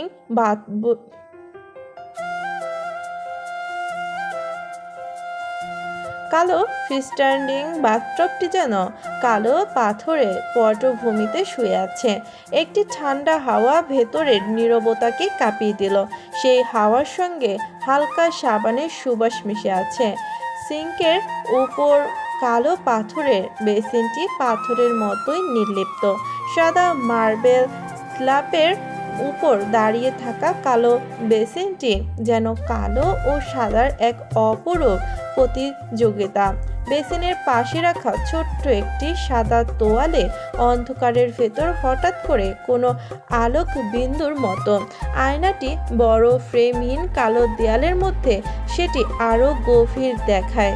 কালো কম বলে আয়নার নিজের প্রতিচ্ছবি অনেকটা অস্পষ্ট, কিন্তু সেই অস্পষ্টতাও যেন এক বিষাদময় আকর্ষণ আছে। চারপাশে অন্ধকার তাকে এমনভাবে ঘিরে ফেললো যেন রুমটি তার সমস্ত গোপন ভাবনার আশ্রয়স্থল হয়ে উঠেছে। প্রতিটি কোণেই এক ধরনের সৌন্দর্যের ভারসাম্য বজায় রেখেছে। কালো এই নিস্তব্ধ ওয়াশরুম তাকে মনে করিয়ে দিল তার জীবনটাও যেন এমন কিছুটা রহস্যময়, কিছুটা শূন্য, আর চারপাশে শুধু ছায়া। এখানে আসা মানে যেন এক নতুন অভিজ্ঞতার শুরু, যেখানে প্রতিটি কোণ কেবল আরাম আর বিলাসিতার গল্প বলে দিচ্ছে তার। এসব ভেবে তটিনী দীর্ঘশ্বাস ফেলে ফ্রেশ হয়ে ওয়াশরুম থেকে বের হলো। কিন্তু তটিনীর এই খুশি মন বেশিক্ষণ টিকল না। যখন সে বারান্দায় যেয়ে বাইরের দৃশ্য দেখল, গতকালের থেকে উমায়ের আরও বেশি গার্ড নিযুক্ত করেছে। চারদিকে গার্ড দাঁড়িয়ে আছে। এখান থেকে আর কোনো উপায়ে পালানো সম্ভব নয়। সে ডান দিকে তাকিয়ে দেখে উমাইর এখনো যায়নি। সে বাইরের সুইমিং পুলের পাশ থেকে একটু দূরে হাতে খাবারের মতো কিছু নিয়ে একটা কুটিরের মতো ঘর আছে সেখানে ঢুকে পড়ল। এটা দেখে তটিনীর মনে সন্দেহ জাগলো। সে খাবার হাতে নিয়ে কাকে খাওয়াতে যাচ্ছে, তাই সে আর দেরি না করে বারান্দা থেকে চলে এসে রুম থেকে বের হয়ে সিঁড়ি বেয়ে নিচে নেমে বাইরে চলে গেল। তটিনী চারদিকে ভালো করে পরখ করে নেয়। সে নিচে নামলেও তাকে কেউ কিচ্ছু বলল না, হয়তো উমাইর আছে বলে তাই। তটিনী ডান দিকে সুইমিং পুলের পাশ দিয়ে যে সেই কুটিরের সামনে এসে দাঁড়ায়। এখানে কোনো গার্ড নাই। তটিনী বুঝতে পারছে না যে এই ঘরটি কুটিরের মধ্যে প্রবেশ করবে কি করবে না। গতকাল রাতে উমাইরের অমন আচরণের কারণে তার মনে যেমন উমাইরের প্রতি আরও ঘৃণা তৈরি হয়েছে, তেমন কিছুটা ভয়ও। গতকাল সে মরতে মরতে বেঁচে গিয়েছে, ভয় তো লাগবেই। আর তার কৌতূহল এমনি বেশি, এর মধ্যে কে আছে এটা না দেখলেও শান্তি পাচ্ছে না। তার ভাবনার মাঝে উমাইরের গম্ভীর কণ্ঠের ডাক শুনতে পায়, ভেতরে ঢুকে আয়। উমাইরের এমন কথায় সে কনফিউজড হয়ে পড়ল। সে তো বাইরে দাঁড়িয়ে আছে, তার আশেপাশেও কেউ নেই, তাহলে সে কাকে ডাকছে? আর তাকে ডাকলেও সে না দেখে বুঝলো কি করে যে এখানে কেউ আছে? তার মনের মতো প্রশ্নের মাঝেই আবার উমাইর সে গরু গম্ভীর কণ্ঠের কথা শুনতে পেল। তোকে এখানে দাঁড়িয়ে এত কিছু ভাবতে বলেনি, এখানে ডেকেছি। তটিনী তার এমন কথায় কিছুটা চমকে উঠল। আর ও তো কিছু না ভেবে তার কথা মতো কুটিরের মধ্যে প্রবেশ করলো। তার প্রবেশ করার সাথে সাথে কিছু বুঝে ওঠার আগেই উমাইর দরজা বন্ধ করে দিল। তটিনী পিছে ঘুরে উমাইরকে কিছু বলতে যাবে তার আগেই সে সামনে তাকিয়ে ভয়ে আতকে ওঠে, কেঁপে উঠল। আর সে বুঝতে পারলো এখানে আসাটাই তার কত বড় একটা ভুল হয়েছে। নতুন মানুষ দেখে খাঁচার মধ্যে থাকা সিংহটি গর্জন করে উঠল। তার গর্জনে ছোট্ট কুটিরটি যেমন কেঁপে উঠল, সেই সাথে তটিনীর সমস্ত কায়া থরথরিয়ে কেঁপে উঠল। এটা দেখে উমাইর বাঁকা হাসল। তটিনীর পাশ কাটিয়ে সিংহের খাঁচার সামনে যেয়ে দাঁড়ালো। এটা দেখে তটিনী তার ভয়ে মাটির সাথে জমে যাওয়া পাটা তুলে দরজা খুলে পালাতে চাইল, কিন্তু কোনো রকম দরজা খুলতে পারলো না। পারবে বা কি করে? উমাইর তো তখন শুধু দরজা বন্ধ করেনি, সাথে তালাও মেরে দিয়েছে। এটা দেখে তটিনী টলমল চোখে উমাইরের দিকে তাকালো। উমাইর বুঝলো ওই চোখের ভাষা, তবুও মানলো না। সে তটিনের দিকে তাকিয়ে বাঁকা হাসলো, হেসে সিংহের বন্দি করে রাখা খাঁচার তালাটাও খুলে দিল। এটা দেখে তটিনী টলমল চোখে উমাইরের দিকে তাকিয়ে কাকুতি কণ্ঠে বলল, প্লিজ দরজাটা খুলবেন না, আমি আর আপনার গায়ে হাত তুলবো না, এবারের মতো ক্ষমা করে দিন প্লিজ। কিন্তু তার এই কাকুতির মিনতি কথা মানল না উমাইর। সে তটিনের দিকে তাকিয়ে বাঁকা হেসে দরজাটা খুলতেই দিতে যাবে। এটা দেখে তটিনী আর কোনো পথ না পেয়ে তার দিগ্ঞান্বিত জ্ঞান শূন্য হয়ে ছুটে এসে উমাইরকে জড়িয়ে ধরল আর তাকে সরিয়ে নিয়ে এসে এমন করতে মানা করতে থাকলো। কিন্তু উমাইর যেন সেখানে পাথর হয়ে গিয়েছে তটিনীর এমন কাজে। তাকে শ্বাস নিতে যে ওষ্ঠের মিলন হলেও তখনও সে কিছু অনুভব করেনি, কারণ তখন পরিস্থিতি আর তার মেজাজ দুটোই খারাপ ছিল। রাতে তটিনীর ঘুমের ঘুরে জড়িয়ে ধরলে তখনও মেজাজ খারাপ থাকায় অল্প কিছু একটা অনুভব করলেও সেটাকে পাত্তা দেয়নি। কিন্তু এবার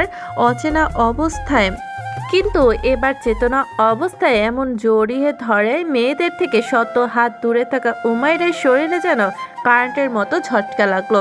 তার ধরে রাখা দরজার খিলটা থেকে হাত সে কখন সরে এসেছে, যা তটিনী খেয়াল করেনি। তার বুকের মাঝে মনে হচ্ছে কেউ ঢোল পিটাচ্ছে।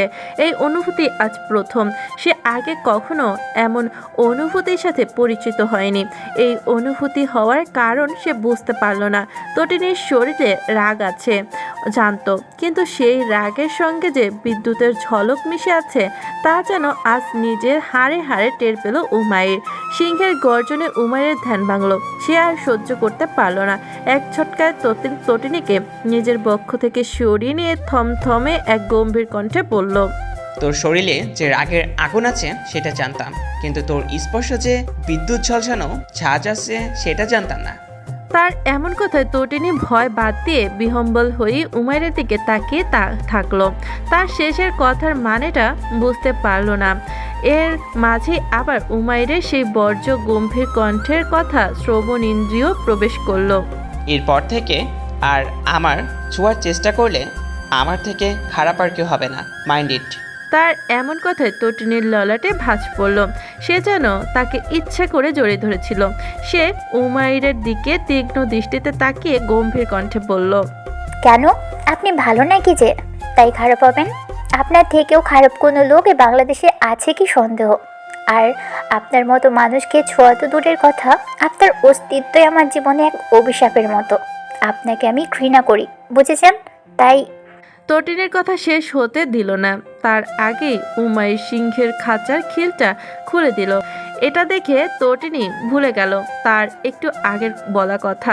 সে ভয়ে আবার উমাইরকে আবার চাপটে ধরল। আর এমন কাজে উমাইর মনে মনে হাসল। সে রসাত্মক কণ্ঠে তটিনীকে বলল, আমাকে ঘৃণা করিস অথচ ভয় পেয়ে সেই আমাকে আঁকড়ে ধরিস, এ কেমন বিরোধিতা তোর? কিন্তু তার কথার দিকে তটিনীর খেয়াল নেই। সে তো সিংহকে পর্যবেক্ষণ করতে ব্যস্ত। তটিনী ভালো করে লক্ষ্য করে দেখলো সিংহের খাঁচা খুলে দিলেও তার গলায় শিকল বাঁধা আছে, যা তার পশমের জন্য ভালো করে দেখতে পায়নি। এটা দেখে ও যেন তটিনী স্বস্তির নিঃশ্বাস ত্যাগ করলো। সাথে নিজের অবস্থানটা বুঝতে পেরে মনে মনে নিজেকে কয়টা গালি দিয়ে উমাইরের কাছ থেকে সরে আসলো। তটিনী উমাইরের কাছ থেকে সরে এসে কিছুটা আমতা আমতা করে উমাইরকে বলল, আমি ইচ্ছে করে জড়িয়ে ধরিনি আপনাকে। আপনি যদি সিংহের দরজাটা না খুলে দিতেন তাহলে না তো আমি ভয় পেতাম আর না তো আপনাকে জড়িয়ে ধরতাম। তাই এর জন্য সম্পূর্ণ আপনি দায়ী। তার এমন কথায় উমাইর কিছু বলল না। সে যখন কুটিরে আসছিল ভিকোকে খাবার দিতে, তখন তার ষষ্ঠ ইন্দ্রিয় জানান দিচ্ছিল যে পিছন থেকে কেউ তার যাওয়ার দিকে তাকিয়ে আছে। আর সে বুঝতে পেরেছিল এটা তটিনী তাকে বারান্দায় থেকে দেখছে। আর তার খাবার হাতে নিয়ে এখানে আসা দেখে যে তটিনীও তার পিছেও এসে সন্দেহ বা কৌতূহল নিয়ে দেখতে আসবে, এটাও বুঝেছিল। এই নারীকে তার এই কয়েকদিনে ভালো করে বোঝা হয়ে গেছে। উমাইর তটিনীকে ভয় দেখাতে চেয়েছিল, কিন্তু এই মেয়ে যে ভয় পেয়ে এমন কাজ করে বসবে সে আশা করেনি। উমাইর তটিনীকে আর কিছু না বলে মাংসের পাত্রটা তার দিকে এগিয়ে দিল। তার এমন কাজে তটিনী ভুরু জোড়া কুঁচকে গেল। এটা তাকে দিচ্ছে কেন? এটা কি সে কি করবে? তাই উমাইরের দিকে প্রশ্নাত্মক দৃষ্টিতে তাকালো। এটা দেখে উমাইর গম্ভীর কণ্ঠে বলল, ভিকো, কে এটা? খেলতে দে, আর আমি চলে গেলে এটাই তোর প্রত্যেক দিনের কাজ হবে। তার এমন কথায় তটিনীর সারা শরীর কেঁপে উঠল ভয়ে। সে এই প্রথম সামনে থেকে সিংহ দেখছে, তাই আরও তার বেশি ভয় কাজ করছে। উমাইর তো মানুষ, তার সাথে লড়াই করা যাবে, কিন্তু একটা এমন হিংস্র জানোয়ারের সাথে যাবে না।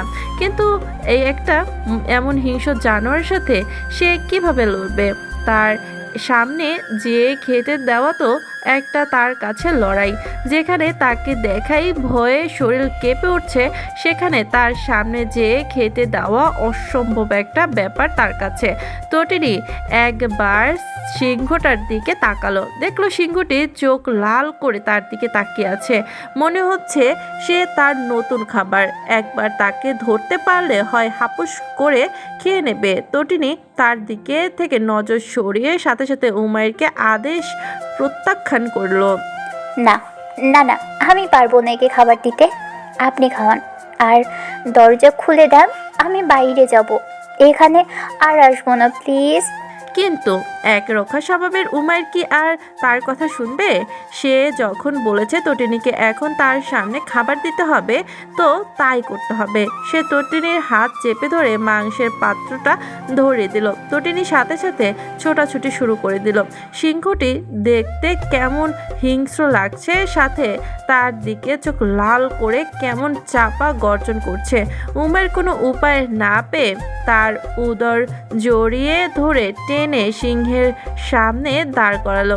এটা দেখে তটিনী ভয়ে উদ্বিগ্নতায় জ্ঞানশূন্য হয়ে ভুলে গেল তার অবস্থান।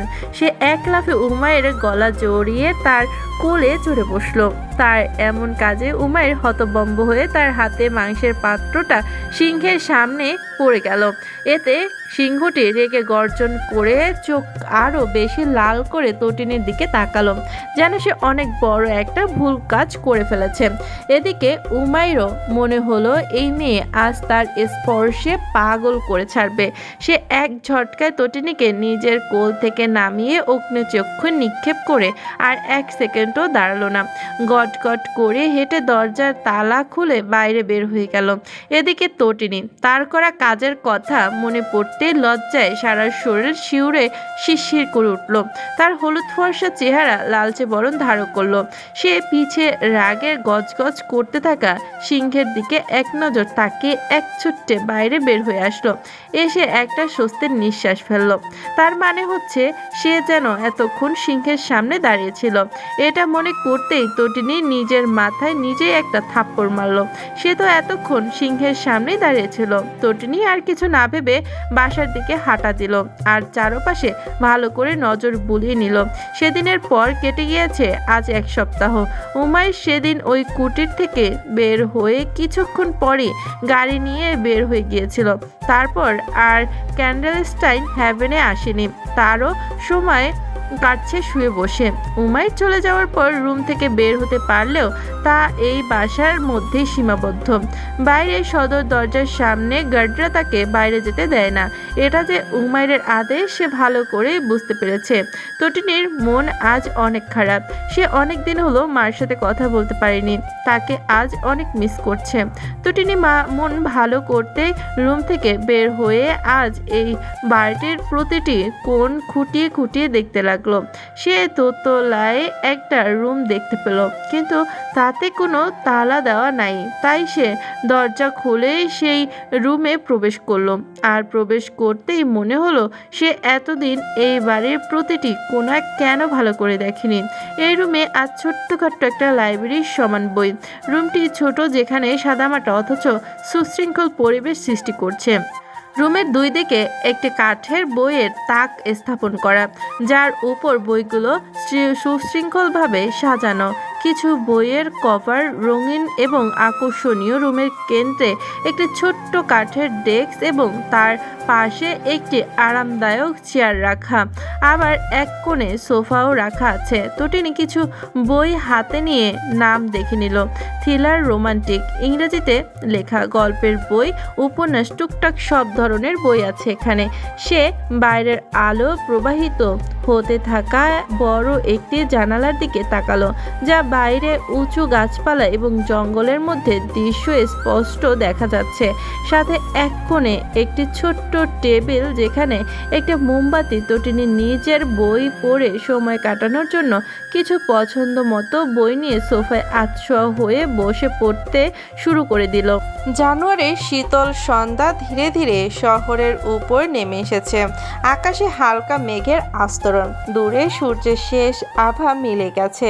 রাস্তার ল্যাম্প পোস্টের আলো জ্বলে উঠেছে।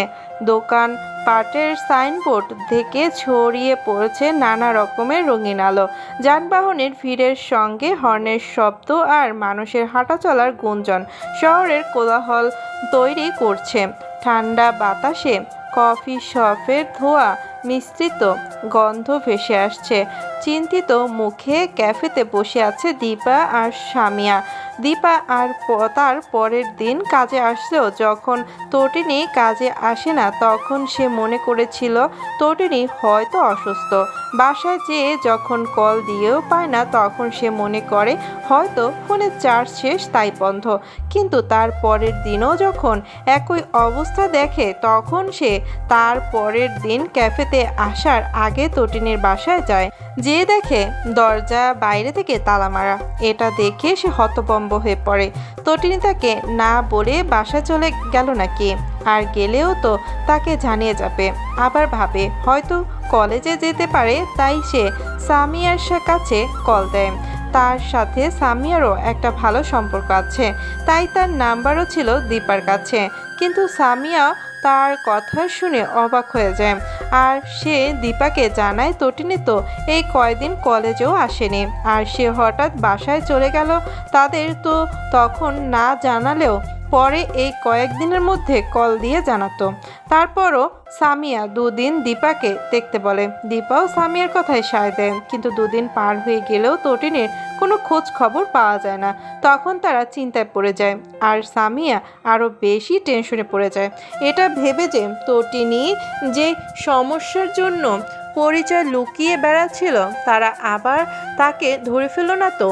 আর ধরলেও টাকার জন্য এত বড়লোক মানুষ তো আর তাকে গুম করে দেবে না। আরও কয়েকদিন দেখেও যখন তারা তার কোনো খোঁজ খবর পেল না, তখন সামিয়া আর কোনো উপায় না পেয়ে দীপাকে তটিনীর আসল পরিচয়ের বিষয়ে আজ দেখা করে অবগত করে। এটা শুনে তো দীপা অভিমান করে যে সে সামিয়াকে বলতে পেরেছে, আর তাকে বড় বোন হিসেবে বিশ্বাস করে বলতে পারেনি। কিন্তু সে এটা নিয়ে আর বেশি মন খারাপ করলো না। সামিয়ার কাছ থেকে এগুলো শুনে আরও বেশি ভয় পেয়ে গেল, এই ভেবে যে তারা তটিনীকে ধরে আবার কোনো বিপদে ফেলল না তো। আবার ভাবছে এত বড় মাপের একজন ব্যক্তি সামান্য ওইটার জন্য তো এমন কাজ করবে না। তারা কিছু না করলেও তটিনীকে অন্য কেউ কিডন্যাপ করলো না তো। তারা যেহেতু কেউ তটিনীর বাসার সাথে কারোর যোগাযোগ নেই, তাই সেখানে খোঁজ খবরও নিতে পারছে না। নিতে পারলে না হয় কোনো একটা ব্যবস্থা করা যেত। তাদের মধ্যে পিনপতন নীরবতা ভেঙে সামিয়া চিন্তিত কণ্ঠে দীপাকে প্রশ্ন করলো, আপু কি করবেন ভেবেছেন কিছু? সামিয়ার কথায় দীপার ধ্যান ভাঙলো। সে নড়ে চড়ে বসে চিন্তায় ললাটে ভাঁজ ফেলা অবস্থায় বলল, তার বাসার ঠিকানা জানলে বা তার বাসার নাম্বার পেলে ভালো হতো, কিন্তু তা তো পাওয়া সম্ভব নয়। আচ্ছা, আমরা যদি কে গ্রুপ অফ ইন্ডাস্ট্রির মানে কাইসার ইন্ডাস্ট্রির সিও কাইসার ওমাইর তাগির সাথে সরাসরি দেখা করে এই বিষয় নিয়ে কথা বলি কেমন হয়? তটিনীদের বাসা কোথায় এটা তো তার দাদা জানে, তার কাছ থেকে না হয় সাহায্য নেওয়া যাবে। তার এমন কথায় সামিয়ার মধ্যে উচ্ছ্বাস দেখা গেলেও কিছু একটা ভেবে তা মিলিয়ে গেল। তা দেখে দীপা প্রশ্ন করলো, কি ভাবছো? এত বড় একটা মানুষ কি আমাদের সাথে দেখা করতে চাইবে? আর দেখা করলেও আমার মনে হয় না কোনো সাহায্য করবে। সামিয়ার কথায় দীপা বিরক্ত সুরে বলল, নেগেটিভ চিন্তা না করে পজিটিভ চিন্তা ভাবনা করো। অনেক দিন হয়ে গেছে আমার মন বলছে তটিনী বড় কোনো বিপদে পড়েছে, আর সে হয়তো বাসায়ও যায়নি, কারণ সেদিন আমার সাথে বের হওয়ার পর আর ওই ভাড়া বাসায় যায়নি। এক ভাড়াটিয়ার কাছে তার বিষয়ে জিজ্ঞাসা করলে সে আমাকে এটা জানায়।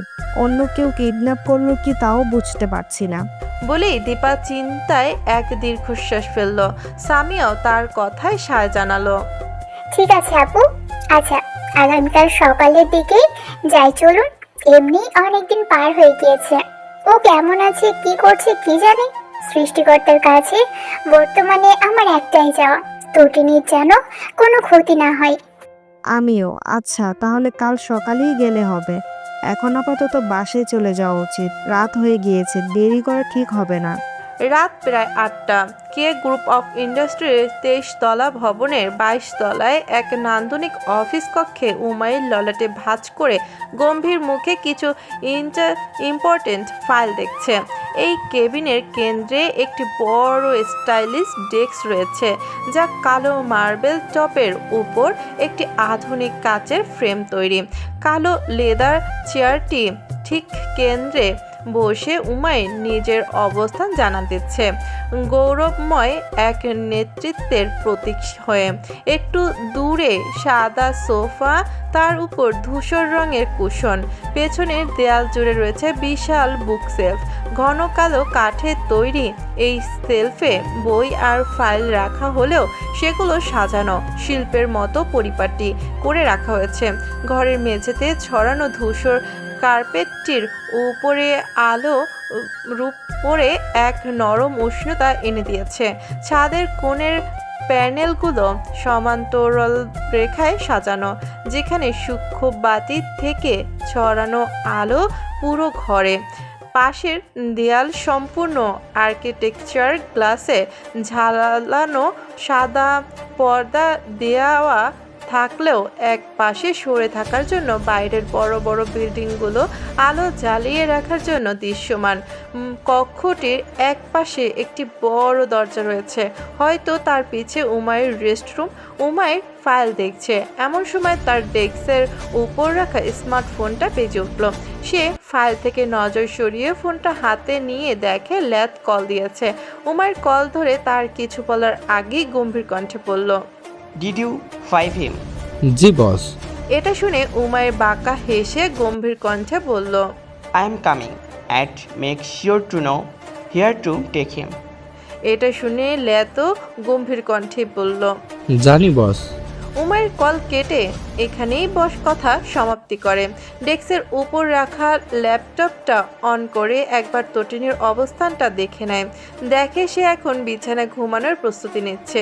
উমাইর ভেবে পায় না এই মেয়ে কিভাবে শুয়ে ঘুমিয়ে দিন পার করতে পারে। সে ক্যান্ডেল স্টাইন হ্যাভেন থেকে এসেছে আজ প্রায় 20 দিন পার হয়ে গিয়েছে। সে যখন রেগে কুটিরের থেকে বের হয়ে নিজের রুমে আসে, তখন নাবিদ কল দিয়ে জানায় একটা ক্লায়েন্টের সাথে দেখা করার জন্য তাকে রাতের মধ্যে সুইজারল্যান্ডে যেতে হবে। সে সব ব্যবস্থা করে রেখেছে, এখন শুধু তার যাওয়া লাগবে। আর সে যেহেতু নতুন এক প্রজেক্ট হাতে নিয়েছে আর এটা অনেক ইম্পর্টেন্ট ছিল, তাই সে সেই মুহূর্তেই বের হয়ে পড়ে। আজ 1 সপ্তাহ হলো দেশে ব্যাক করেছে, কিন্তু নতুন প্রজেক্ট হাতে নেওয়ার দম ফেলার সময় পাচ্ছে না, তাই আর ক্যান্ডেল স্টাইন হ্যাভেনেও যাওয়া হয়নি। এর মধ্যে তার দাদার বিষয়ে ডাক্তারের সাথে কথা বলে জেনেছে। ডাক্তার বলেছেন ওমরান মাহমুদের অবস্থার উন্নতির লক্ষণ দিচ্ছে। তার শারীরিক ও স্নায়ুবিক কার্যক্রমে ইতিবাচক পরিবর্তন দেখা যাচ্ছে। এটা শুনে উমাইর এখনও সম্পূর্ণ নিশ্চিন্ত হতে পারছে না যতক্ষণ না তার জ্ঞান ফিরছে। উমাইর আর সময় নষ্ট না করে হাতের ফাইলটা দেখা শেষ হলেই উঠে পড়ে। লেদারের চেয়ারটির মাথার উপর রাখা ব্লেজারটি হাতে নিয়ে পড়তে পড়তে অফিস কক্ষ থেকে বের হয়। লিফটের উঠে গ্রাউন্ড ফ্লোরে এসে পড়ে। এর মধ্যে নাবিদকে কল দিয়ে সব দিক সামলাতে থাকে। তার প্রিয় ব্ল্যাক কালারের রোলস রয়েস করে কারে উঠে বসে স্টারিং হুইল ঘোরালো। সে অফিসে আসলে এই গাড়িটা ব্যবহার করে থাকে, আর বাইরে অন্যান্য কাজে গেলে টয়োটা গাড়িটা ব্যবহার করে। আজ তার সাথে কোনো বডিগার্ড নাই। সে একা চলতেই ভালোবাসে। তার রক্ষা করার জন্য অন্য কারোর প্রয়োজন হয় না। সে একাই যথেষ্ট। আর বডিগার্ডগুলো তার আশেপাশেই থাকে, কোনো শত্রুর আভাস পেলে তারা সাথে সাথেই সেখানে উপস্থিত হয়। উমাইরের চলন্ত গাড়িটা প্রবেশ করলো তার ক্যান্ডেল স্টাইন হ্যাভেনে। গার্ডগুলো তার গাড়ির শব্দ পেতেই সাথে সাথে গেট খুলে দিল। উমাইর গাড়ি নিয়ে ঢুকে পড়ে। গাড়িটি এক জায়গায় পার্কিং করে বের হলো। বাসার মধ্যে প্রবেশ না করে সে সোজা গটগট করে হেঁটে গম্ভীর মুখে চলে গেল সেই কুটিরের মধ্যে। উমাইর সেই কুটিরের মধ্যে পাড়া একটা কার্পেট সরাতেই বের হয়ে আসলো গোলাকৃতির ঢাকনা, যার নাম রেখেছে সে ডার্ক নেস্ট। এটা কুটিরের মধ্যে এমন এক জায়গা যা হঠাৎ কেউ আসলেও সহজে কারোর চোখে পড়বে না।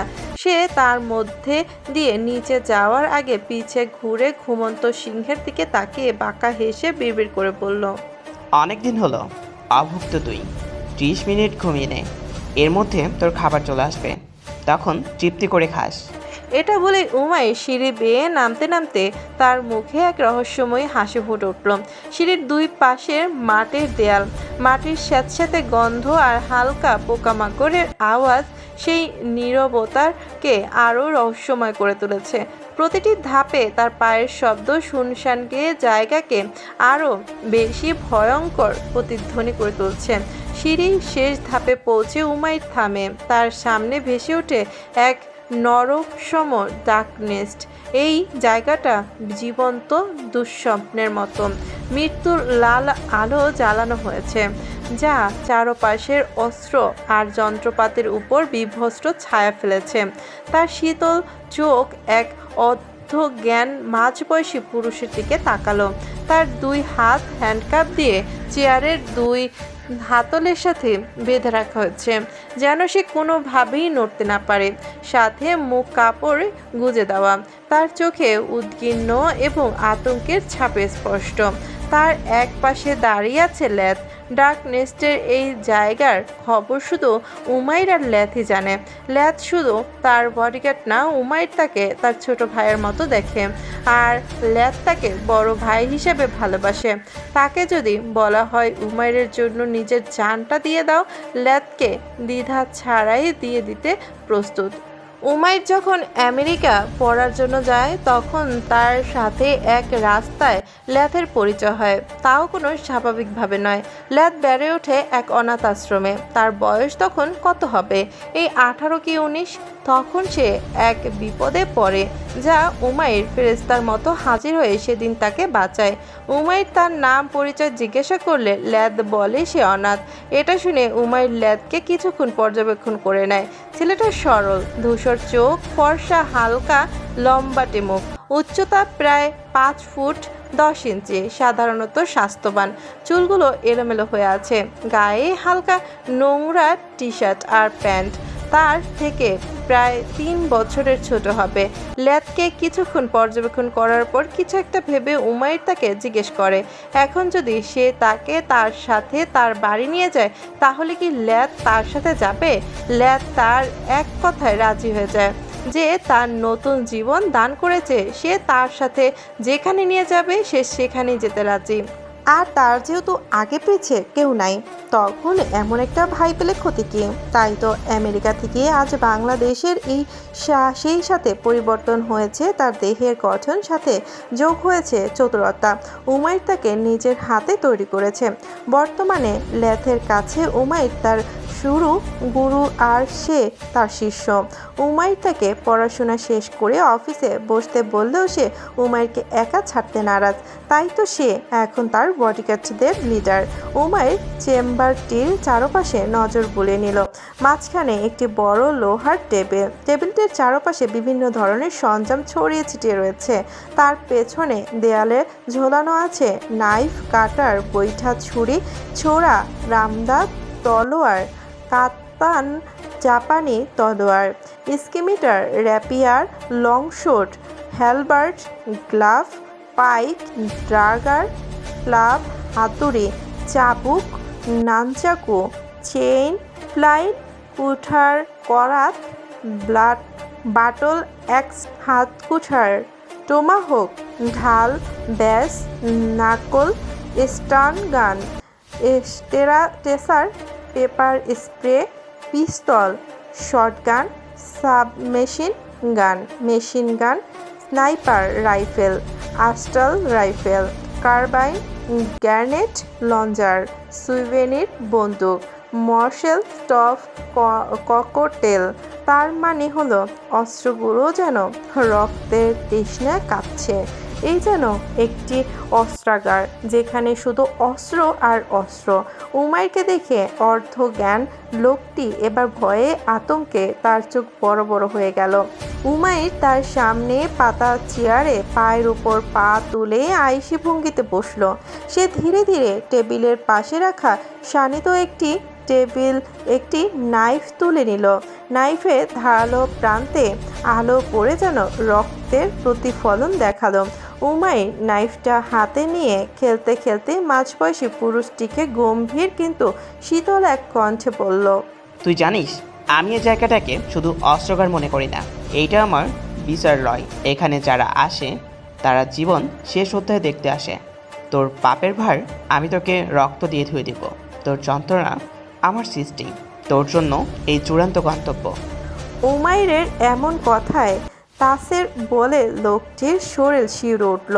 সে কিছু বলার চেষ্টা করলো, কিন্তু মুখ থেকে কোনো শব্দ বের হলো না। সে থরথর করে কাঁপছে। মুখে গুজে দেওয়া কাপড় আর আতঙ্ক তার কণ্ঠ রোধ করছে। তার চোখ যেন মৃত মাছের মতো ভয়ে ছলছল করছে। সে যেন বুঝে গিয়েছে এখন তার সাথে কি হতে পারে। তার বাঁচার আর কোনো সম্ভাবনা নেই। উমাইর ল্যাদকে চোখের ইশারা করলো। ল্যাদ তাসের মুখ থেকে কাপড় সরিয়ে দিল। কাপড় সরিয়ে দেওয়ার পর লোকটা জোরে জোরে শ্বাস নিতে থাকলো। এটা দেখে উমাইর তাচ্ছিল্যভাবে হাসলো, এই ভেবে যে একটু পরই সে শ্বাস তার চিরজীবনের জন্য বন্ধ হয়ে যাবে। সে জানে যে তার মৃত্যু অনিবার্য, তবুও বেঁচে থাকার কত আপ্রাণ চেষ্টা। তাসের শ্বাস নেওয়ার পর হর হর করে বলতে থাকলো, স্যার আমার ভুল হয়ে গিয়েছে, দয়া করে আমাকে ক্ষমা করে দিন। অভাবের সংসার, এত টাকা লোভ সামলাতে পারিনি, আর জীবনেও এমন কাজ হবে না, দয়া করে ক্ষমা করে দিন। বলেই হু হু করে কান্না শুরু করে দিল। এটা শুনে উমাইরের চোয়াল শক্ত হয়ে আসলো। সে কোর্টে নাইফটি মুষ্টিবদ্ধ করে নাইফের মাথাটা টেবিলে গেঁথে তার দিকে ঝুঁকে পড়ল। এতে লোকটি ভয় পেয়ে চুপ হয়ে থরথর করে কাঁপতে থাকলো। উমাইরের রক্তচক্ষু নিক্ষেপ করে কর্ধি কণ্ঠে বলল, কে বলেছিল তোকে সেদিন ট্রাক চাপা দিয়ে তাদের অ্যাক্সিডেন্ট করাতে? তাসের উমাইরের এই রক্ত লাল চোখে বেশিক্ষণ তাকিয়ে থাকতে পারল না। সে কাঁপা কাঁপা কণ্ঠে বলল, তাকে আমি দেখিনি স্যার, সে আমার গাড়িতে টাকা আর একটা চিরকুট রেখে গিয়েছিল, যে আপনার দ্বারা গাড়ি চাপা দিয়ে অ্যাক্সিডেন্ট করতে হবে। টাকার জন্য তুই খুন করতে যাবে? কত টাকা দিয়েছিল সে তোর? তুই যদি অ্যাক্সিডেন্ট না করিয়ে আমাকে বলতি, আমি তোর ওর থেকে 10 গুণ বেশি টাকা দিতাম। উমাইরের এমন কথা শুনে লোকটা পুনরায় কান্না করে উঠল, যা উমাইরের একটুও পছন্দ হলো না। সে গম্ভীর কণ্ঠে বলল, টাকার জন্য অ্যাক্সিডেন্ট করেছিস তাই তো? তাসের কান্না করতে করতেই মাথা নাড়ায়, যেন হ্যাঁ। এটা যা থেকে উমাইর শীষ বাজালো, কিন্তু সেই শীষ ছিল অদ্ভুত, ঠান্ডা আর ভয়ঙ্কর। শীষের সুর যেন এক ধরনের উপহাস ছিল, যা তাসেরে মেরুদণ্ড দিয়ে শীতল স্রোতের মতো বয়ে গেল।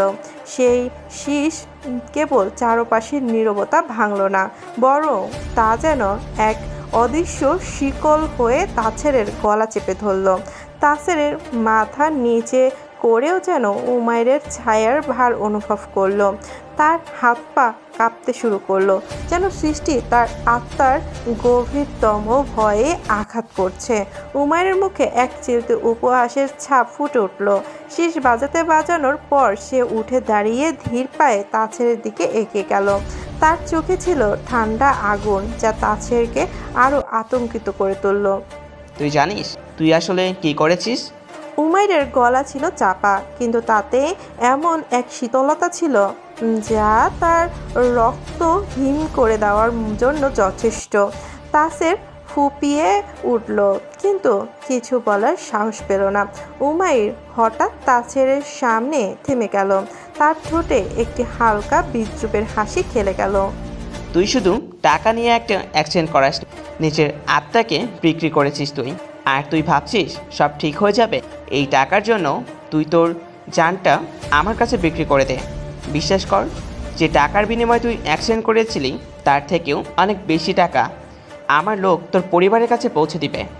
এই কথা শুনে তাসের হাউমাউ করে কেঁদে উঠল। উমাইরকে কিছু বলা লাগলো না। তার আগে ল্যাদ পাশ থেকে কাপড়টা হাতে নিয়ে তার চোখ বেঁধে দিল। উমাইর ধীরে ধীরে তার দিকে এগিয়ে গেল। তাসেরের ঘাম আর অশ্রু গড়িয়ে পড়ছে, ঠোঁট থেকে মৃদু চিৎকার ভেসে আসছে, যা কাপড় বেঁধে দেওয়ার জন্য স্পষ্ট নয়। উমাইর পাশের তাক থেকে একটি সরু ধারালো অস্ত্র তুলে নিল। এটি একটি নাইফ, যা লম্বা এবং সরু। এটা তাসেরের সামনে ধরে পড়ল। এই নাইফটা তৈরি করা হয়েছে যন্ত্রণা বাড়ানোর জন্য, মেরে ফেলার জন্য নয়। তোর প্রত্যেকটা শ্বাস আমি টেনে নেব ধীরে ধীরে, খুব ধীরে, যাতে তুই অনুভব করতে পারিস মৃত্যুর প্রত্যেকটা ধাপ। উমাইর ছুরিটি তার মুখে ত্বকের উপর স্থাপন করলো। ধীরে ধীরে চাপ দিয়ে সে নাইফটি চালান করলো। চিবুক থেকে রক্তের সরু ধারা বয়ে ঝরতে শুরু করলো। সে নাইফটি বক্ষ বরাবর থামালো। তাসেরের চোখ লাল হয়ে আসলো। তার শ্বাস দ্রুত ওঠানাপা শুরু করলো, কিন্তু উমাইরের মুখে একটুও করুণা নেই। সে শীতল এক আবেশী কণ্ঠে বলল, তোর শরীরের প্রত্যেকটা স্নায়ু আজ আমার খেলার, আমার প্রিয় জিনিসের হাত দিতে চাওয়ার। তোর প্রত্যেকটা কোষ আজ আমার শিকারে পরিণত হবে, তোর প্রিয় জিনিসটা ছিনিয়ে নিয়ে। আমি তোর ধ্বংসের গান গাইব। এই হাতের আঙুল দিয়ে তুই গাড়ি ড্রাইভিং করেছিলি, তাই না? বলেই উমাইর তাসেরের আঙ্গুলের উপর আঁচড় কাটে।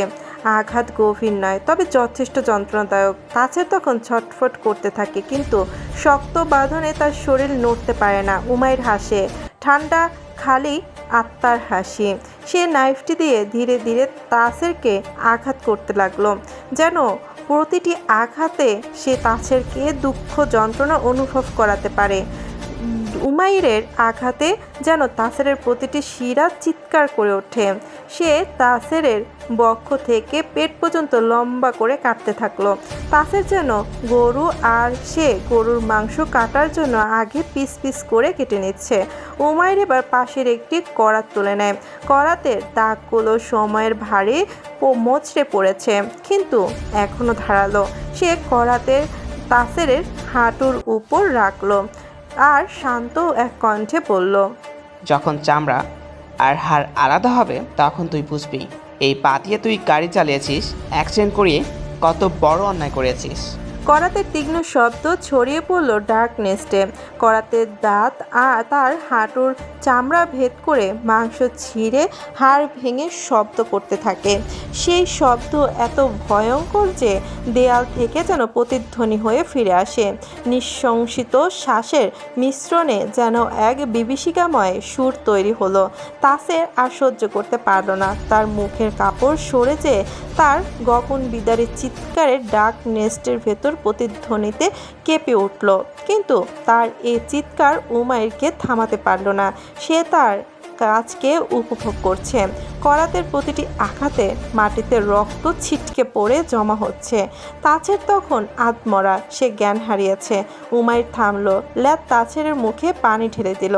কিছুক্ষণ পর তার জ্ঞান ফিরে আসে। সাথে সাথে উমাইর পুনরায় তার কাজ শুরু করলো। তাছেরের শরীর নিস্তেজ, কিন্তু তার চোখ এখনও জেগে আছে। সেই চোখে ভয় আর যন্ত্রণা। তাছেরের নিঃশ্বাস ধীরে ধীরে আগোছলে হয়ে আছে, কিন্তু উমাইর থামে না। তার চোখে শীতল পাগলামি, আর তার প্রতিটি আঘাতে যেন তাছেরের আত্মার আর্তনাদ স্পষ্ট শোনার চেষ্টা। উমাইর করাত দিয়ে তাছেরে দুদিকে কেটে ফেলল।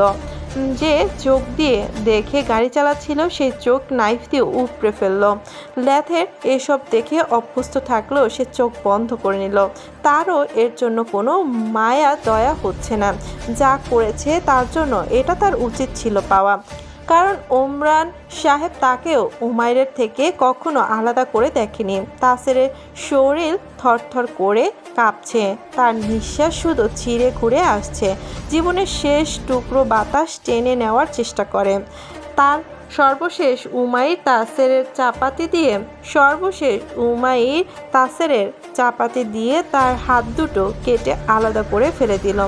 রক্ত ছিটকে তার সাদা শার্ট রঞ্জিত হয়ে গেল।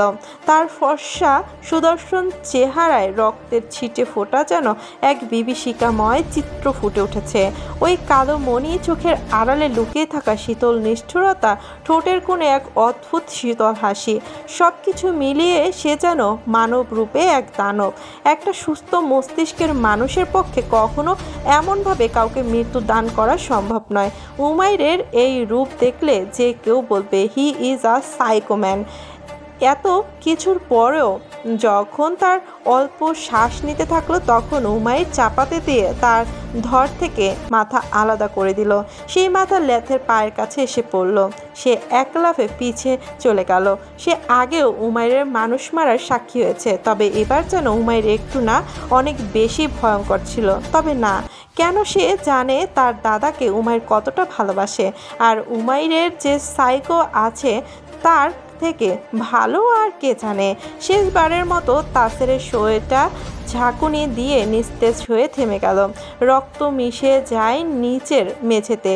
ডার্কনেস জুড়ে ছড়িয়ে পড়ে মৃত্যুর গন্ধ। উমাইর তার পাশে দাঁড়িয়ে নিস্তেজ শরীরের দিকে তাকিয়ে থাকলো। তার হাত থেকে রক্ত চুয়ে পড়ছে। ডার্কনেসের মেঝে রক্তের লাল হয়ে গেছে, কিন্তু উমাইরের মুখ অদ্ভুত শান্ত। তার কাজ শেষ হয়েছে। তার প্রতিটি পদক্ষেপ যেন সেই ভয়ঙ্কর অধ্যায়ের একটি অংশ। ডার্কনেস্টের বাতাস ভারী হয়ে যায় রক্ত যন্ত্রণার আর মৃত্যুর গন্ধে। পৃথিবীর কেউ জানে না মাটির নিচের এই স্থানটি কতটা বিভীষিকাময়, আর উমাইর জানে তার এই ডার্কনেস, তার এই বিচারালয় তার শত্রুদের জন্য এক ভয়ঙ্কর সতর্কতা। উমাইর এখানেই থামল না। সে উপরে উঠে ঘুমন্ত সিংহকে জাগিয়ে খাঁচার মধ্য থেকে বের করে আবার ডার্কনেস্টে ফেরত আসলো। উমাইর সিংহের শিকল ছেড়ে দিল। সিংহটি ঝাঁপিয়ে পড়ল তাসেরের দেহের ওপর। উমাইর ল্যাদকে এখান থেকে বের হয়ে যেতে বলল। ল্যাদ যেতে রাজি না হলেও উমাইর তার দিকে তাকানোর সাথে সাথে ল্যাদ সুর করে চলে গেল। উমাইর জায়গাটা পরিষ্কার করে সিংহের আবার খাঁচায় বন্দি করে কুটির থেকে বের হয়ে আসলো। উমাইর রুমে চলে আসলো। এসে যেই ওয়াশরুমে চলে যেতে যাবে তার আগে রুমের লাইট জ্বলে ওঠে। উমাইরের জ্বলন্ত পা স্থির হয়ে গেল। সে চোখ বুজে একটা শ্বাস ফেলে কিছুক্ষণ পর পিছে ঘুরে দাঁড়ানোর সাথে সাথেই তটিনীর আতঙ্কিত চেহারা ভেসে উঠল।